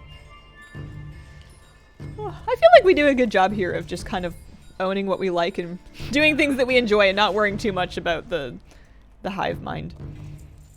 Because, you know, it's a big game. It's a lot of different people. I loved the zones of BFA. Started playing WoW 6 months before Shadowlands, so to me Shadowlands was amazing. I like Shadowlands too. Again, like I felt that it was a bit let down by the systems, the covenant locking. Covenants in general were just very. There's a lot of different levers to it. I feel like Shadowlands felt a bit overwhelming and maybe a bit confusing for people. Soulbinds and not relics, something else. Oh my goodness, the things that you put into the soulbind. The first version of those was hideous. Oh, Florin, thank you for the 5-month resub. Conduits, yeah. Soulbind conduits. Holy smokes. I shouldn't be so disappointed that they're not doing too many big systems for War Within because apparently I don't like big systems very much. Oh, you're super dead. Those hurt.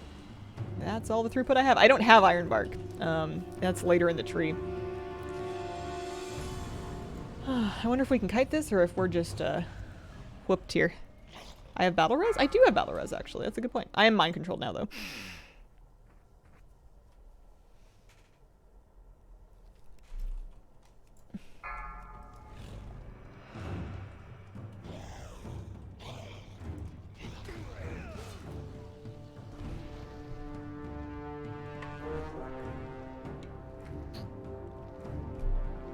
Didn't tank forget it's not time walking? This is a very brave and courageous and heroic tank. Also like a mid-level 20s character like myself.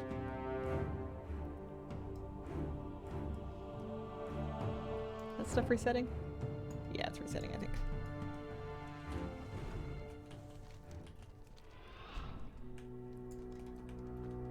It's my possible one-shot kill Giga Azerite beam that I could throw on the floor. Straight killed a brawler's killed boss using that thing.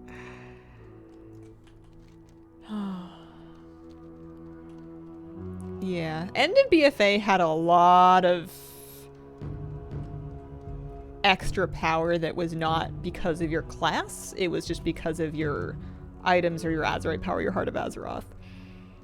I remember being really effective and doing a ton of damage for the first time in my life as a Shadow Priest in dungeons in Season 3, and I would look at the meters, and it was all Azerite powers and Corruption. My actual Shadow Priest abilities did very little. It was a question of, let's go into this dungeon and let's play your beam, you know? Yeah, I would say Dragonflight is a little more sandboxy than Shadowlands. I think that WoW in general is never going to be like a total sandbox, because it's just not that style of game. But anywhere that there's sandboxy elements, I like those usually. Yeah, corruptions were just ridiculous. They were so goofy. Oh, it was fine. 6 ranks of Twilight Dev on a bear. Corruptions in Arena at the end of Shadowlands was so dumb. It was so ridiculous. I remember being like, well, I guess I want to get my Vicious Mount. And I have time to push, but like, what is this mess? People just getting Twilight Devastation procced into oblivion. Oh, had some fun doing Visions. I found Visions fun at first, but I found the replayability was no good because it was doing the same thing over and over again. And there wasn't enough difference. Like, I wouldn't build it any differently. I would just do it exactly the same way multiple times in a row.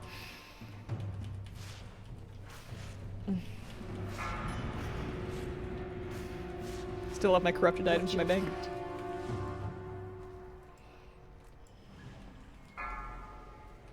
Should pay a little bit of attention. We lost. Guy killed us recently.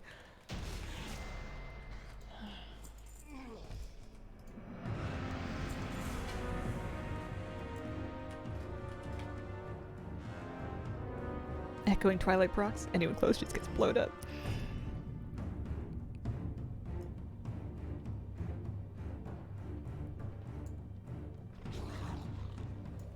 Yeah, I feel the same way, Brenny.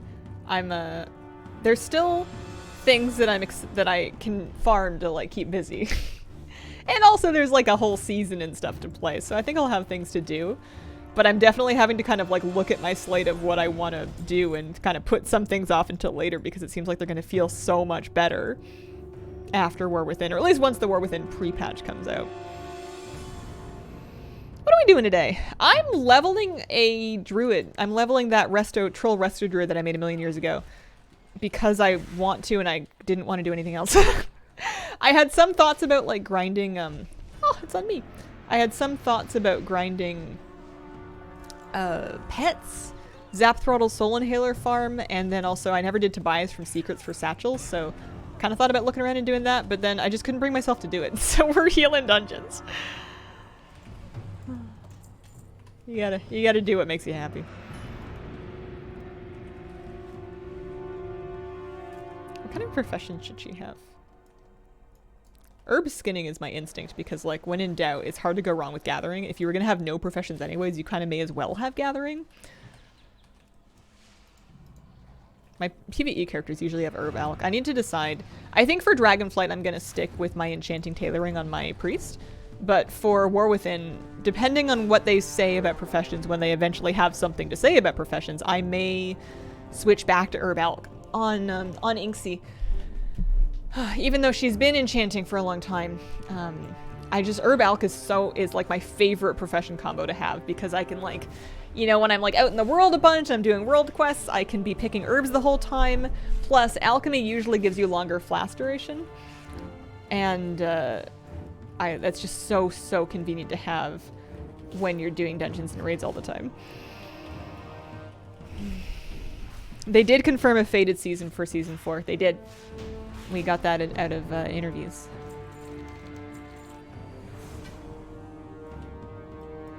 I hope for the new raid. This one seems to be outside and bright. Yeah, it's pretty. What'll happen after the 3rd expansion? I don't know. I feel like that's a 40-year-old Hazel problem. Not 40, you know, they said that it's not going to be 7 years. Call it a 37-year-old Hazel problem.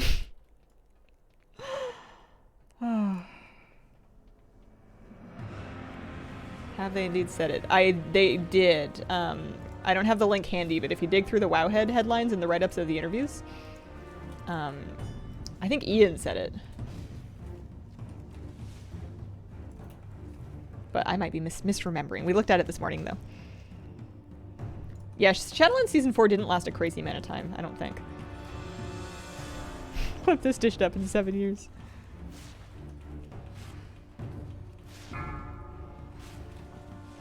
I kind of hope I'm still streaming in 7 years. I would be really blessed if I'm doing exactly this 7 years from now. You know, you take care of your back and your eyes and hope that you can still go. Yeah, I agree. I think my guess is early November for War Within release, but we'll see. We'll find out. So the account-wide bank cannot have soulbound items placed in it, but you can have war-bound items placed in it, which is basically their new way of doing account-wide stuff, except you don't have to mail it around, you can just stick it in the bank. But soulbound stuff is still soulbound to the character. What do you need your back for? I feel like if I really ruined my back, I would have a hard time sitting or standing, really. To stream for any length of time. Thank you. Hazel, I need you to answer me this. Are you going to play this druid at all in endgame content? That's my plan. Whether or not that's my reality kind of remains to be seen. I'm planning to maybe do some keys, maybe pug some normal Amirdrasil on it as kind of like an alt healer to mess around with in Season 3. Whether I'm actually going to do that is kind of an open question. I talk a big game when it comes to setting alts up to actually play them, and what I usually do is I get them leveled, I play them, I maybe gear them for like 2 days. Maybe 2 days, it's been 1 lately. And then I'm like, well, whoops, guess I'm going to play my main. Can I doubt this? Doubt my flakiness or doubt my lack of flakiness? Because I've already second-guessed you by predicting it. Haha. You can't doubt me, I doubted myself. Is this gonna be another situation with your hunter and warrior in Shadowlands? Yes.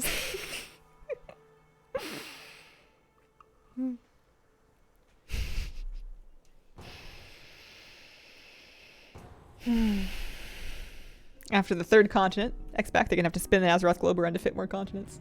Listen, we're gonna take a straw and we're gonna stick it into the middle of Azeroth, right down where the sword went, and we're gonna go, and we're gonna blow it up like a balloon, and then there's gonna be more ocean so we can find more continents. Yeah? We're just gonna make bubbles in the mantle of Azeroth, and then that's gonna make new mountains, and that's gonna make new places. Yeah? Skate1312, thank you for the brand new sub, appreciate it. Makes perfect sense.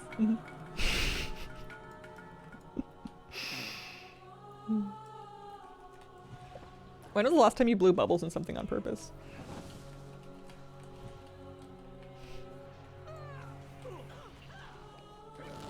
What sound did you just generate? It's an important component to being able to chirp at your cat. So she goes, and you go, and then your partner looks at you and goes, meow. And then that's when I'm glad that there's no hidden cameras in my home as far as I know. So I can be as weird and cringy as I want. The privacy of my own home with my own pets. And the only people that have to know about it are you guys, because I tell you. Looks like there's going to be a lot of epilogue after 10.2. Would they be hidden if you know? As long as they're hidden from somebody. And technically everything is hidden from Kira because she's blind. Age doesn't matter when it comes to WoW. I agree. And I'm really glad that there's older people, specifically older women, but older people in general, not just playing WoW, but streaming and making content, because it makes me feel a lot better that I don't necessarily have an expiration date of, oh, nope, she's old. Chuck her out, get a new version, you know? That was a real concern that people would throw around. They're like, oh, you're young and cute now, you're 21, you're 22. What are you gonna do when you're 30? You know, like, you're gonna have to go get a real job in the mines. Good luck. And, not that there's anything wrong with the mines. Actually, there may be something wrong with the mines. Not that there's anything wrong with manual labor. But it's nice to see precedent for older creators doing just fine. Our dog's name is Kira. Just did a double take. Oh, hang on. I can res. Not battle res. This res. There we go. Not in line of sight.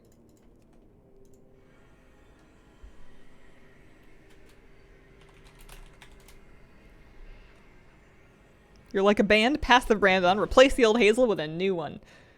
I'll grow one in a teacup. I'll grow a miniature hazel, and then I'll make a miniature scale model of my streaming setup, and then no one will ever know. The old saying for women was they would be a seamstress. A spinster, I think, might be one example of what you're talking about. Want to hear stories about where your iPhone comes from? Not unless you're sending this message from, like, a eco-sustainable hut in the sea.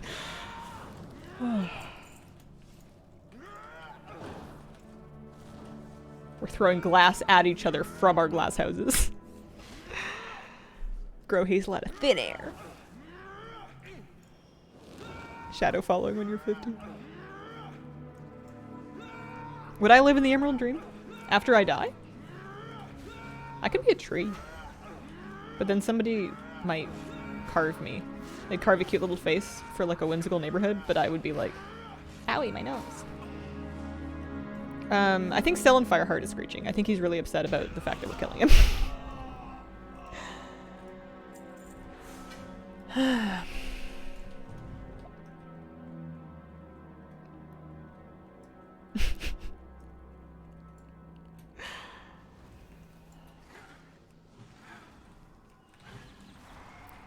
Yeah, he's probably upset about iPhones. I look for the stupid mining pick for so long. Congratulations. I'm excited for new druid forms on Tuesday. I'm going to go to the barbershop and I'm going to dress all of my druids up. They're going to have a different form for each of their forms and maybe be color coordinated. Although this is a pretty sick cat form. It's kind of hard to argue with this. I don't know which one that is, but it's awesome. Thoughts in the World Soul Saga. It seems cool. I don't know what to think about knowing about 3 expansions at once. I kind of am pretending I don't know about that because I don't know what to do with it. I'm mostly just confused. But the next one, World Within, looks really cool. I'm particularly jazzed about warbands.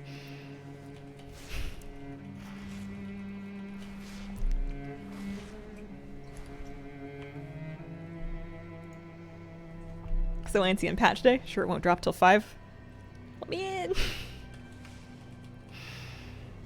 Midnight sounds silly name-wise. Mm.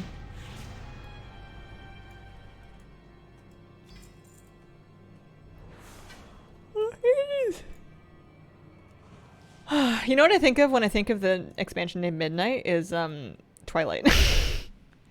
It's one of the Twilight novels was called Midnight. World of Warcraft, Breaking Dawn. I have not seen Bleach, no. I understand there's a lot of it. I do occasionally use actual bleach as a cleaning agent because it's really good at getting leaching hair dye out of surfaces. You just gotta, you know, ventilate your fumes. Super neat that the 12th WoW expansion is called Midnight because it's 12. Like 12 a.m. Oh, I didn't even think of that. Twilight craze was out. People accused Bliss of pandering by adding Worgen. Did they really? I don't think Worgen are I was gonna call them sexy enough, but that's just mean of me. I'm just bullying them at that point. Imagine all the cool void mounts. I'm excited for new stuff going forward to be like, you know, the account wide reps and the dynamic flying on all the new mounts. Like, yeah, they're going to try and make it retroactive to as many as they can, and I'm real excited about that. I feel like any mount that doesn't dynamic fly is going to be kind of dead to me until it gets dynamic flying. I just don't see myself personally. I mean, maybe I'll toggle it on if I find that I like it better for Irving or something. Maybe. I might do that, actually. But even then, I would be toggling it on like a Druid flight form, not like pulling out an old mount that doesn't dynamic fly.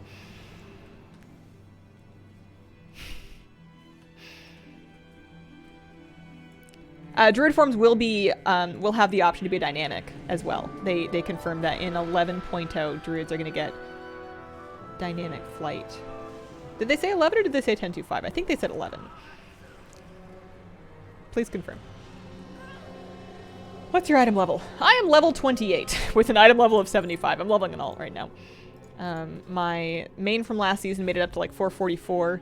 My main for next season is only at like 430 because I can't be bothered to catch her up when there's going to be new gear coming out real soon. But yeah, I think it's great that we're going to be able to swap them because not everybody likes dragon riding. I love it. I'm using it, but I want regular flying back for the people that want it, you know?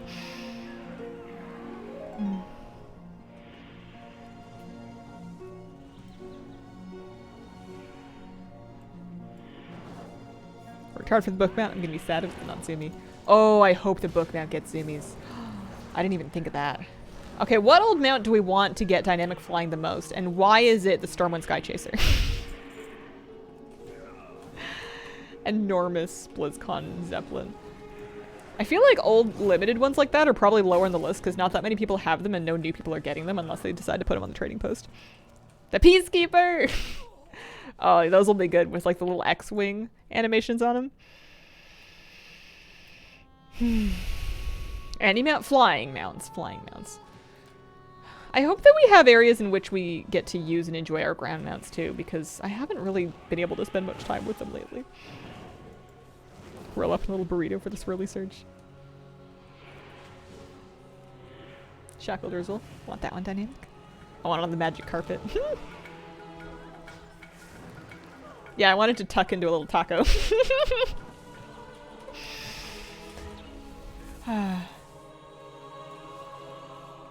Mentor Fangirl with a brand new tier 2 sub. Thank you very much. A few rated BGs. Not for me. What if the disc mount from Pandaria just like spins faster? What if it just like starts to twirl underneath your feet? Rev up. Yeah, the abyss worms. Bats, man. Kites? They don't need me to heal it, right? I can just look through my mouth instead. You don't need me to do anything in this dungeon, do you?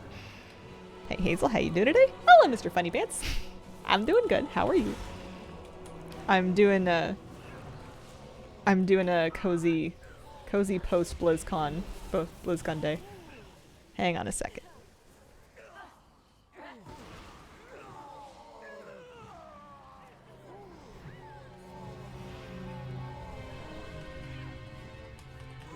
Taking a little easy.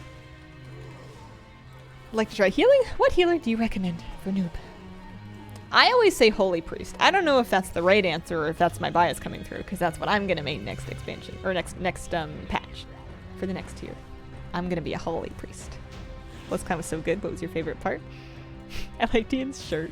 I liked warbands. I'm so stoked about the account wide everything. I did see they converted. They converted. They confirmed it. They've confirmed a Fated Season 4. I did.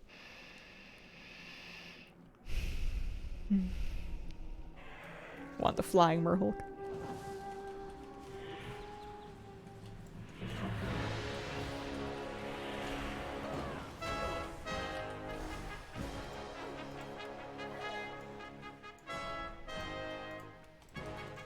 How's our leveling going? We're up to 28. We're out of rested, although I don't remember what I started at. 22? 24? Will I try Seasons of Discovery? Maybe? I don't know. It's like 2 weeks after patch. Maybe. We could just play it for a little bit. I don't know if it would be as much fun to play solo, though, is the thing. Like, Hardcore was great because Hardcore is really cool on your own solo. Just doing outdoor questing and professions and leveling. I feel like I could level in Seasons of Discovery. And maybe that would be the goal. I would get to 25 and I would be like, wow, cool. I don't know if anybody wants me to like go to BFD though. I don't know if anyone's bringing me to their group.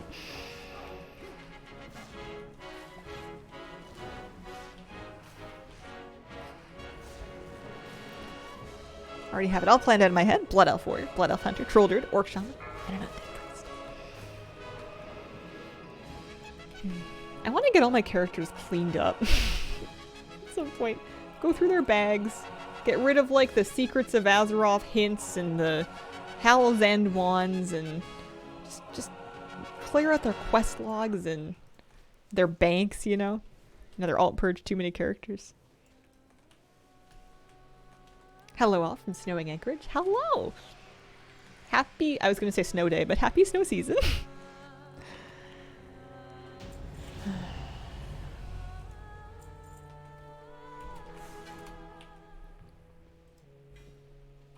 It's been rainy.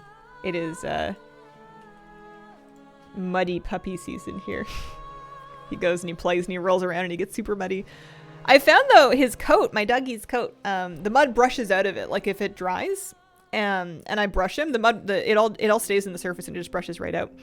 It's surprisingly effective. Somebody left a fishy. Why is there a fishy? Bristle whisker catfish. Oh, you're welcome. Ask ChatGPT for a healer name. They can't wide banking. You can keep all that old stuff though, right? Why though? Keeping old stuff just makes it harder to find relevant stuff. My favorite thing about storage is only having things in it that I actually might use. I hate clutter. I don't like it in games. I don't like it in life. I hate opening a cupboard and seeing 2 things that I want and 45 things that I don't want that are all kind of making it hard to get the thing that I want out of there.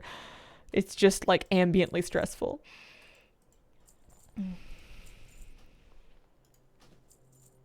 I always tell myself, oh, I need a bigger closet. And then I'm like, you don't need a bigger closet. You need to declutter.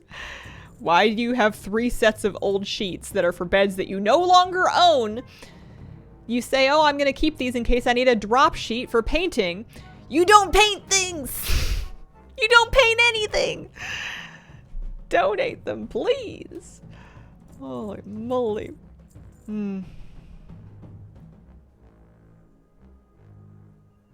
There's a quest or something where you have to kick that fish back in the water. 69? Yeah.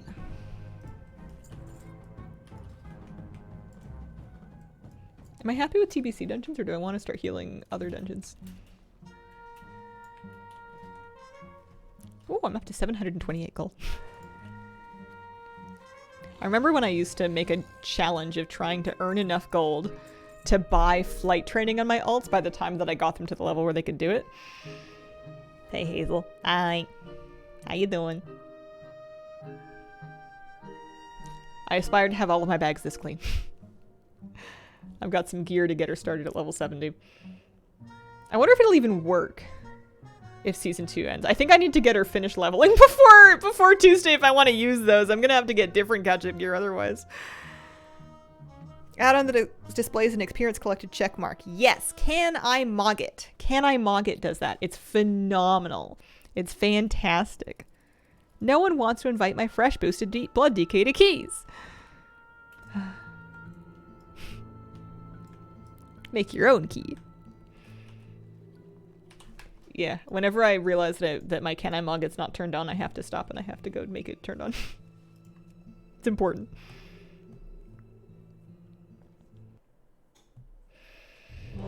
Okay. Dungeon key. Have I done any levels? I probably have talent points. I do have talent points. Oh, I could get Cyclone. Oh, I could get Tiger Dash. I love Tiger Dash. Trank and Effalo, Iron Bark and... Trank? Iron Bark and... Iron Bark and... I don't know. Iron Bark and Trank. Done. Iron Bark and Trank and Tiger Dash. Oh, we get dungeons for this one. That's good.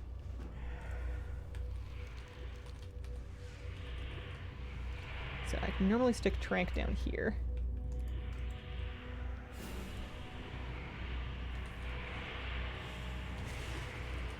Excited for Evoker being able to soar as a full dragon riding in patch 10.25? Yeah, that'll be cool. What if you were the raid leader What if you were the RL for BFD on SOD? Ugh. Raid leading Hazel is the worst timeline of Hazel. I hate it. I don't like responsibility. I don't like responsibility over other people. I can handle responsibility for myself and for, like, my dog and my cat, and I can, like, you know, pay rent and renew my car insurance and occasionally get groceries. That's it. I'm capped. I don't want people looking at me for answers. Oof.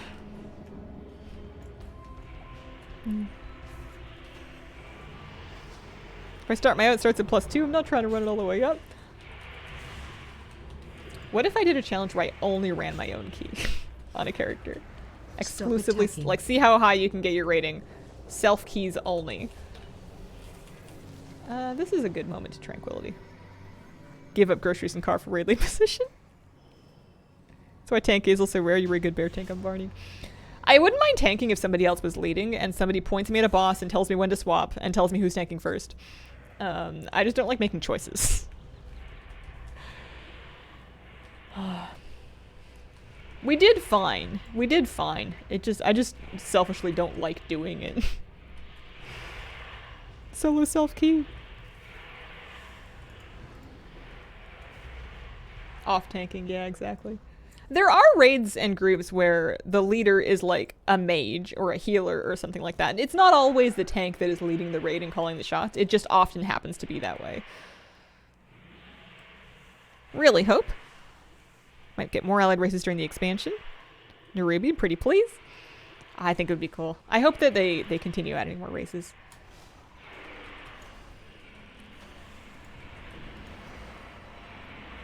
Got to a 13. That'll save me a few on my key level. There you go. Long time ago, raid leader had a resto shot me shot call. Our raid leader is going to be playing a DPS this time around. I think we're swip swapping. We're swip swapping a lot of different roles and classes on people for this next year. So I think they're going to be on a mage. I also think that it's less Amirdrasil and also Aberus were both kind of less raid leading intensive than some past patches were, especially if you're doing like normal and heroic and you're not necessarily doing mythic. There are fewer things that you manually assign.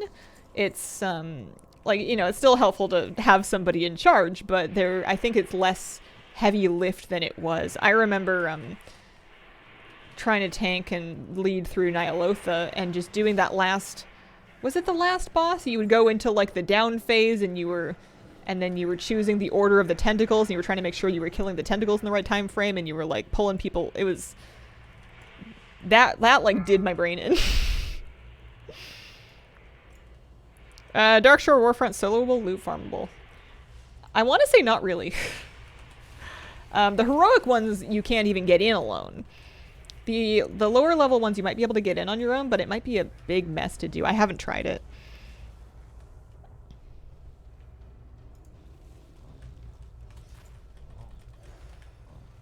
Zoth Elifar as a tank was the only way to really do it. Stun incoming. Just not dwarves. Not a big dwarf fan. I like dwarves. I just feel like I have enough of them. I feel like my dwarf needs are covered for with regular dwarves and dark iron dwarves. I don't know that I needed a third dwarf. Random tank who didn't know pathing for the Psychis was no bueno. Mm-hmm. Yeah, the order was important.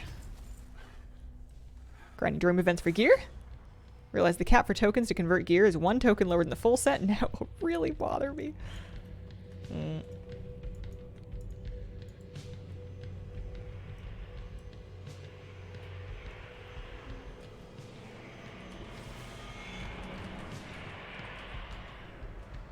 Poor dwarf, though. True. I guess I've just been Alliance. All of the dwarves. Dwarf of every color.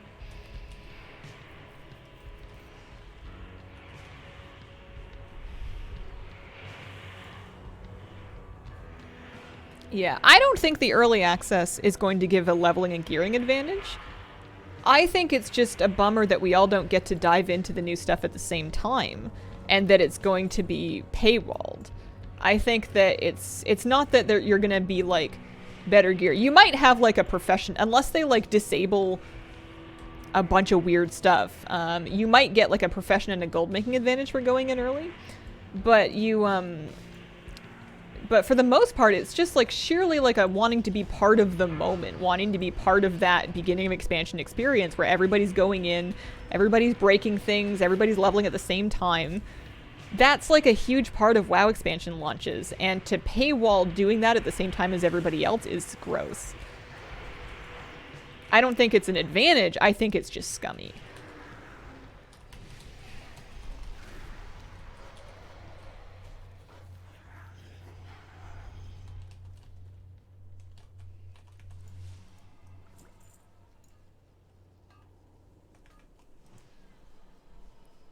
They dodged that exact question.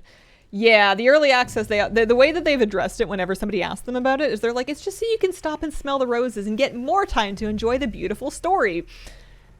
And that is, I mean, technically true, but like, come on.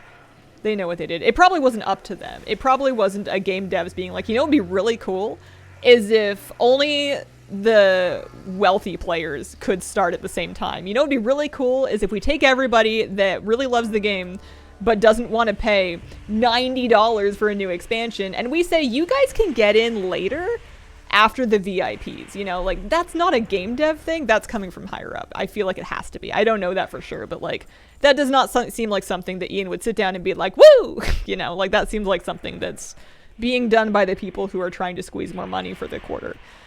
Yeah.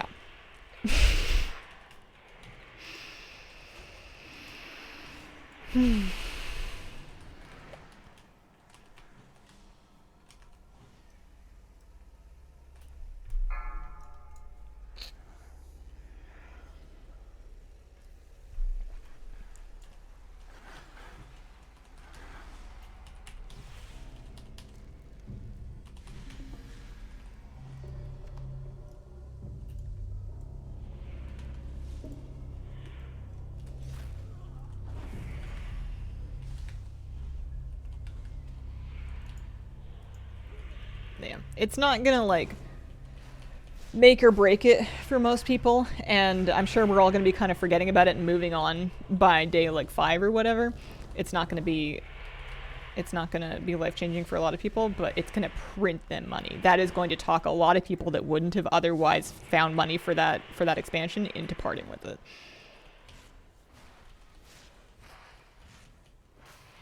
You could look at it as they're providing a more affordable option. They could have made it $90 for everyone. I mean, they could break into your house and start kneecapping you, and they're not doing it. Blizzard is for the kneecaps. Up the price for every streamer, too. Eh? Yeah, I think they're gonna do it. I don't think it's going to stop me from playing or anything. I don't even think it's gonna kill my hype for the expansion. But I think that trying to justify it and say that it's for us is not. No. It's not for us.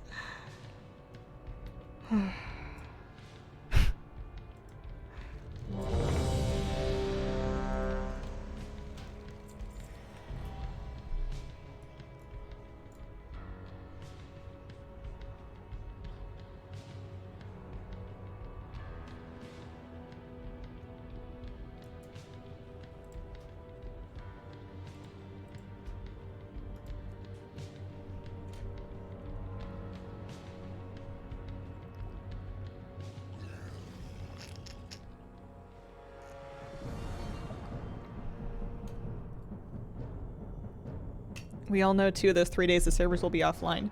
Has that been the case for the last like 3 expansions though? They've gotten much better at expansion launches. What I remember from Dragonflight launch is that you had some trouble with the portal for like an hour or 2 right at launch, and then everything was fine. It was completely playable. You get like login queues on the mega servers for a few days, but they haven't had a completely broken expansion launch in ages.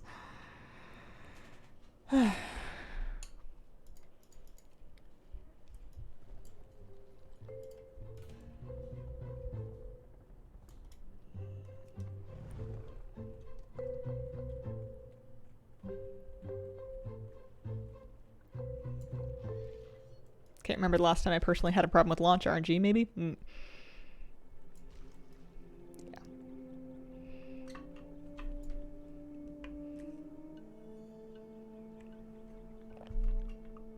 Yeah. I don't want to get on a high horse about it. Like I said, I'm still gonna play. I bought the Epic Edition. I'm not better than this or anything like that. I would never insinuate that. And I'm not trying to start a big fight about it. It's just weird that people are defending it. Normally we let the big coats sweat a little bit before we give them their buckets of money.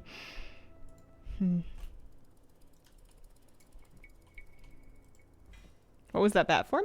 You like it? Huh.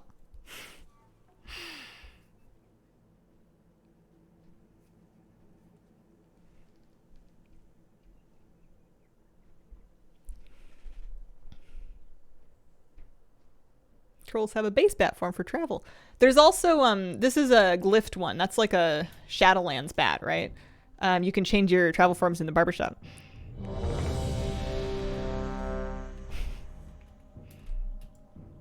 Yeah, it looks really big. Super big, super slow. I guess I just learned how to fly because I'm level 30.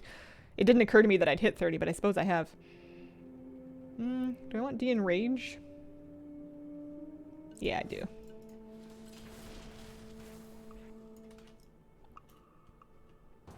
What are you doing in WoW?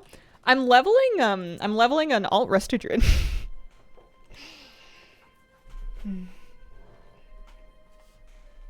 Yeah. It just sounded like fun. I felt like it. We've got a new season coming up. Maybe I'll play around with a little PvE Restadrid. Because I definitely need another one because the first 3 druids that I have are just not going to cut it. How do you feel about the new moon conforms? Been my main for 18 years, gonna miss the old version. I like them a lot, but I didn't know. It's news to me that the old versions are going away. Are they not available anymore? They're not an option? You'd think they would at least leave it as like a legacy option on the barbershop. New animations. Yeah, I guess so. Yeah, I thought the new ones were great. They have a lot of customization. You can still use the classic ones. Am I gonna play the new season? Maybe?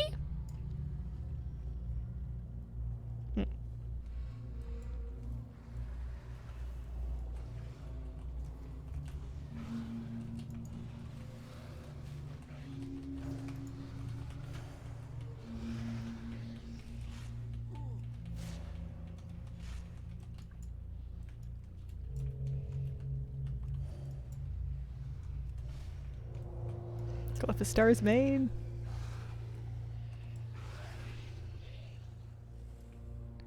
Do warlock pet sizes change as you level? I didn't think so.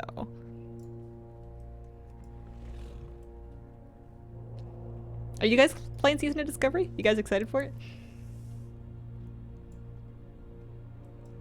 I guess it's a shorter term thing too. It's not like you're just leveling to 25 at first, which is almost reasonable, especially if I'm doing it without as much fear of dying.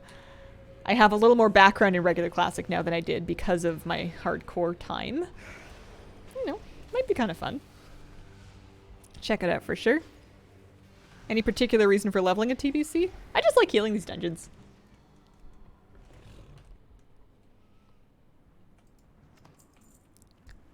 I hope they continue with it past classic. Quest for the Time Rush can be done in one tune and completed in an alt? I feel like they must have changed that. I feel like I tried to do that early and couldn't, but they've been changing things back and forth. My friends are gonna try it even though they hate classic. It's one of those things that I'm kind of easily peer pressured in that if enough other people are doing it, I'll probably want to do it too. If I know people that are going in that actually want to do it alongside me, then yeah, I'm gonna pick something to play.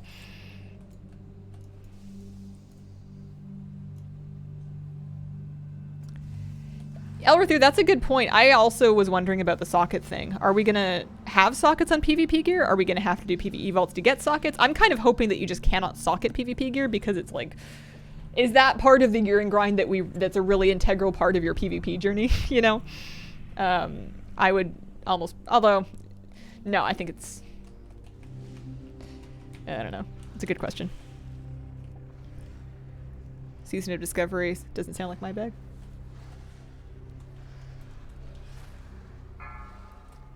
Yeah, yeah, maybe they'll let you buy them with Conquest.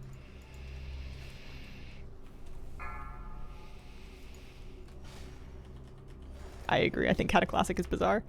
I did unlock the lightning effect on the Epic Edition Transmog. I haven't worn it on any character. Who would I put it on? Like a dwarf or something? Don't know why people wouldn't want to try SOD. A lot of people are just kind of happy, like they're just not super into Classic. Or like the hooks that normally get somebody into an MMO, like a promise of a long-term community aren't there. Like some people aren't looking for a shorter commitment thing. Like they want to get into an MMO and level a character because they're going to keep it and use it for a long time. I don't know that that's me anymore, especially with Classic. That was one thing I liked about Hardcore was it didn't have that commitment. Yeah, if you do the storm races, you can get a second version of that transmog set that has lightning effects.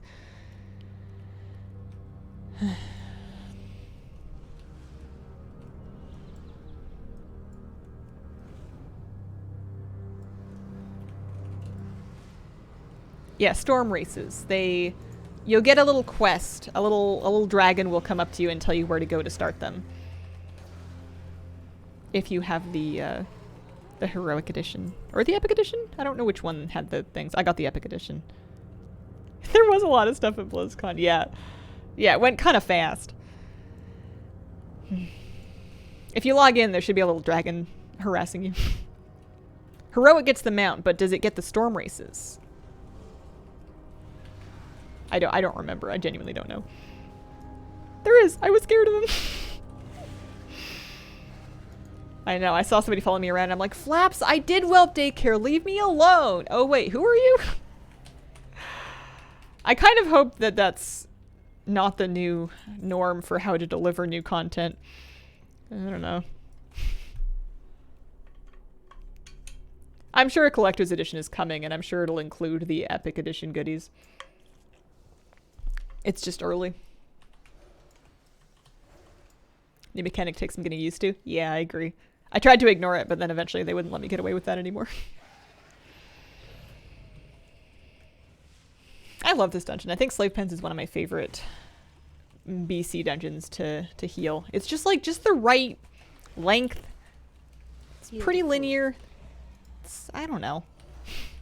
Slave Pens and the mushroom one is Zanger Sporagar. The one with the Black Stalker at the end. Bring me the brain of the Black Stalker. It's blanking on it, but I like that one too. I did that one a lot because I used to grind Sporagar rep on every single character because I needed to have a Spore Bat in every single character back before Pets were account wide. Underbog, thank you. That's the one. Oh hey, I got a Coil Fang Hammer of Renewal transmog. Would you look at that?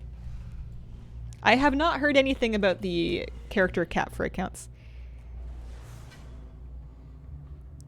If you've done Whelp Taker in 1.2, they don't pester your alts. Do they stop that? I hope so. Oh, I need to check Whelp Taker, actually. I have one more quest I need for Axel, and I need to see if I've done it. These are volcanic equipment chests. I used extra something. Flight stones?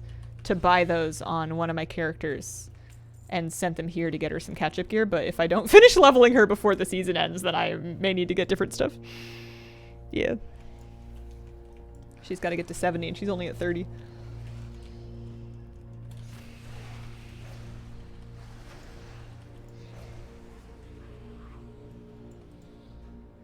Can't you buy 402 gear from vendors? Yeah, but not for gold.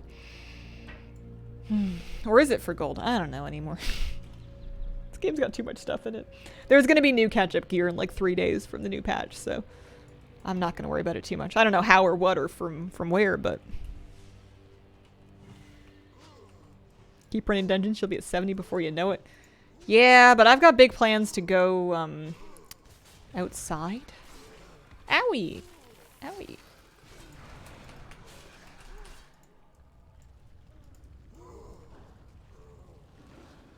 Oops. Might have plans to go outside sooner than we thought. I guess I'm gonna have to release. There's nobody that can res. I think we're wiping. What is this outside in which you speak? Well, it's got fresh air. It's a little rainy sometimes, but the trees are a really pretty color. My doggy likes to go outside. Game heard you mentioned outside. Instant death. Oh. Oh, hey. I can turn into quest.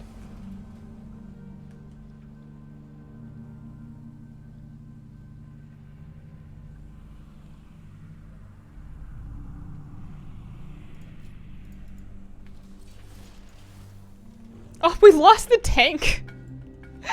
Right before the last boss. I guess they don't want to run back. That's funny. I have no idea what spec I'm doing. I'm just kind of making it up. Jungle Spinner, thank you for the brandy sub. Appreciate it.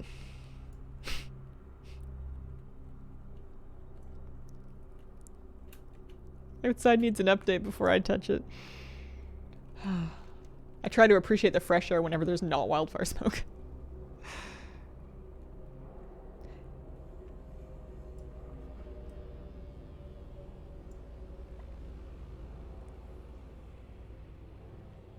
With flying active from the get-go, where will we be forced to ride and therefore present our collection of ground mounts? I know, right? Do you think we'll be able to ground mount in Delves, or is that too much to ask for? The wildfire has been a problem this year. The smoke wasn't too bad locally here, but wildfires this past summer were awful in a lot of places, but in BC, up in Kelowna, it was scary this year. Outside, too long run back.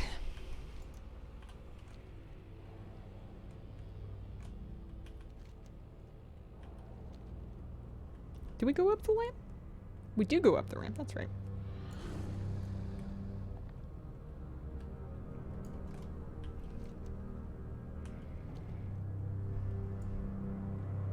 Some raids and dungeons are outdoors, ground mountain them. Yeah, I guess so. I got my vicious war snail, I want to ride it. Oh, what's the horde one colored like, actually? Good question.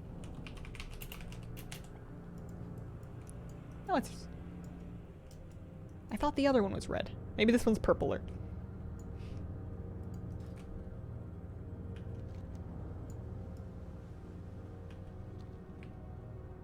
Once had a tank say, GGG, grandma on fire, as they dropped group.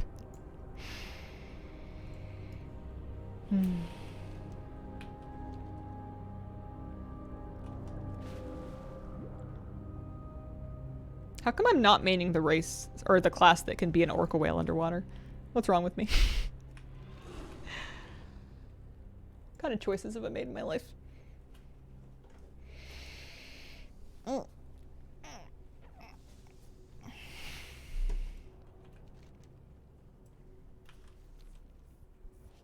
The orca's a barbershop thing.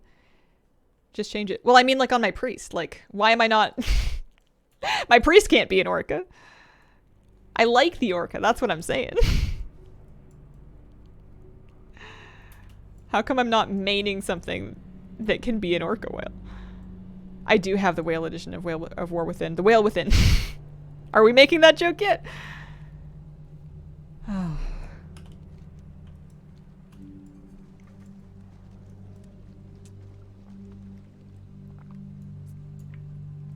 Never mind.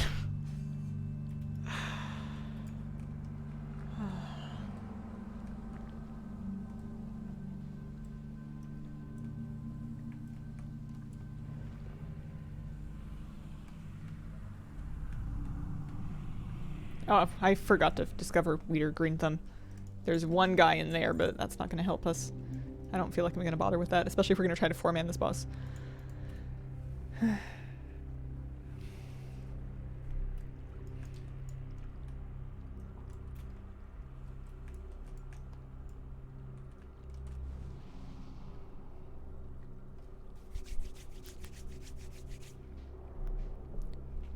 Ooh. Yeah, the honeybee, that's a good one.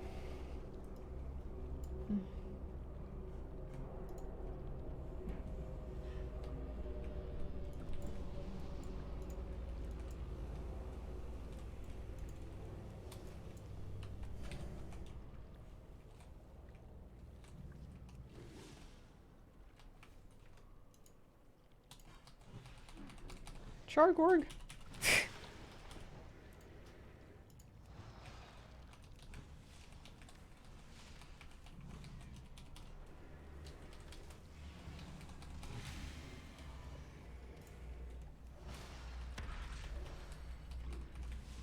feel like Chargorg's kind of losing it.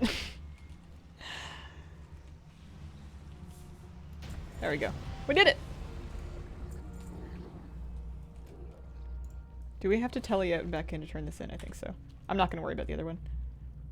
Teleport out and then teleport in real quick before everybody leaves.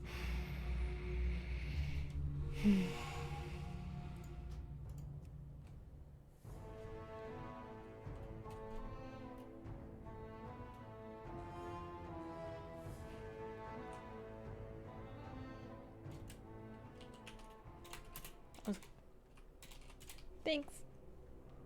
Get this one in. Yeah, that's 22 gold I get to keep. We need every last little bit of it. Cool. What did I make it to? 31?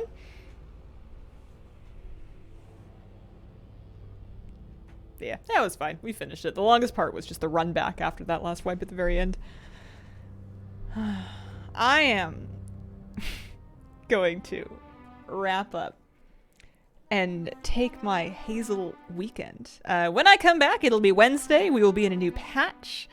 My hair is going to be pinker because I'm going to put some more pink into it because we're feeling a little blonde. I am going to do some raid guides, so I should start those. Appreciate you guys. Thank you so much for watching, and I hope you have a wonderful, wonderful day. Bye.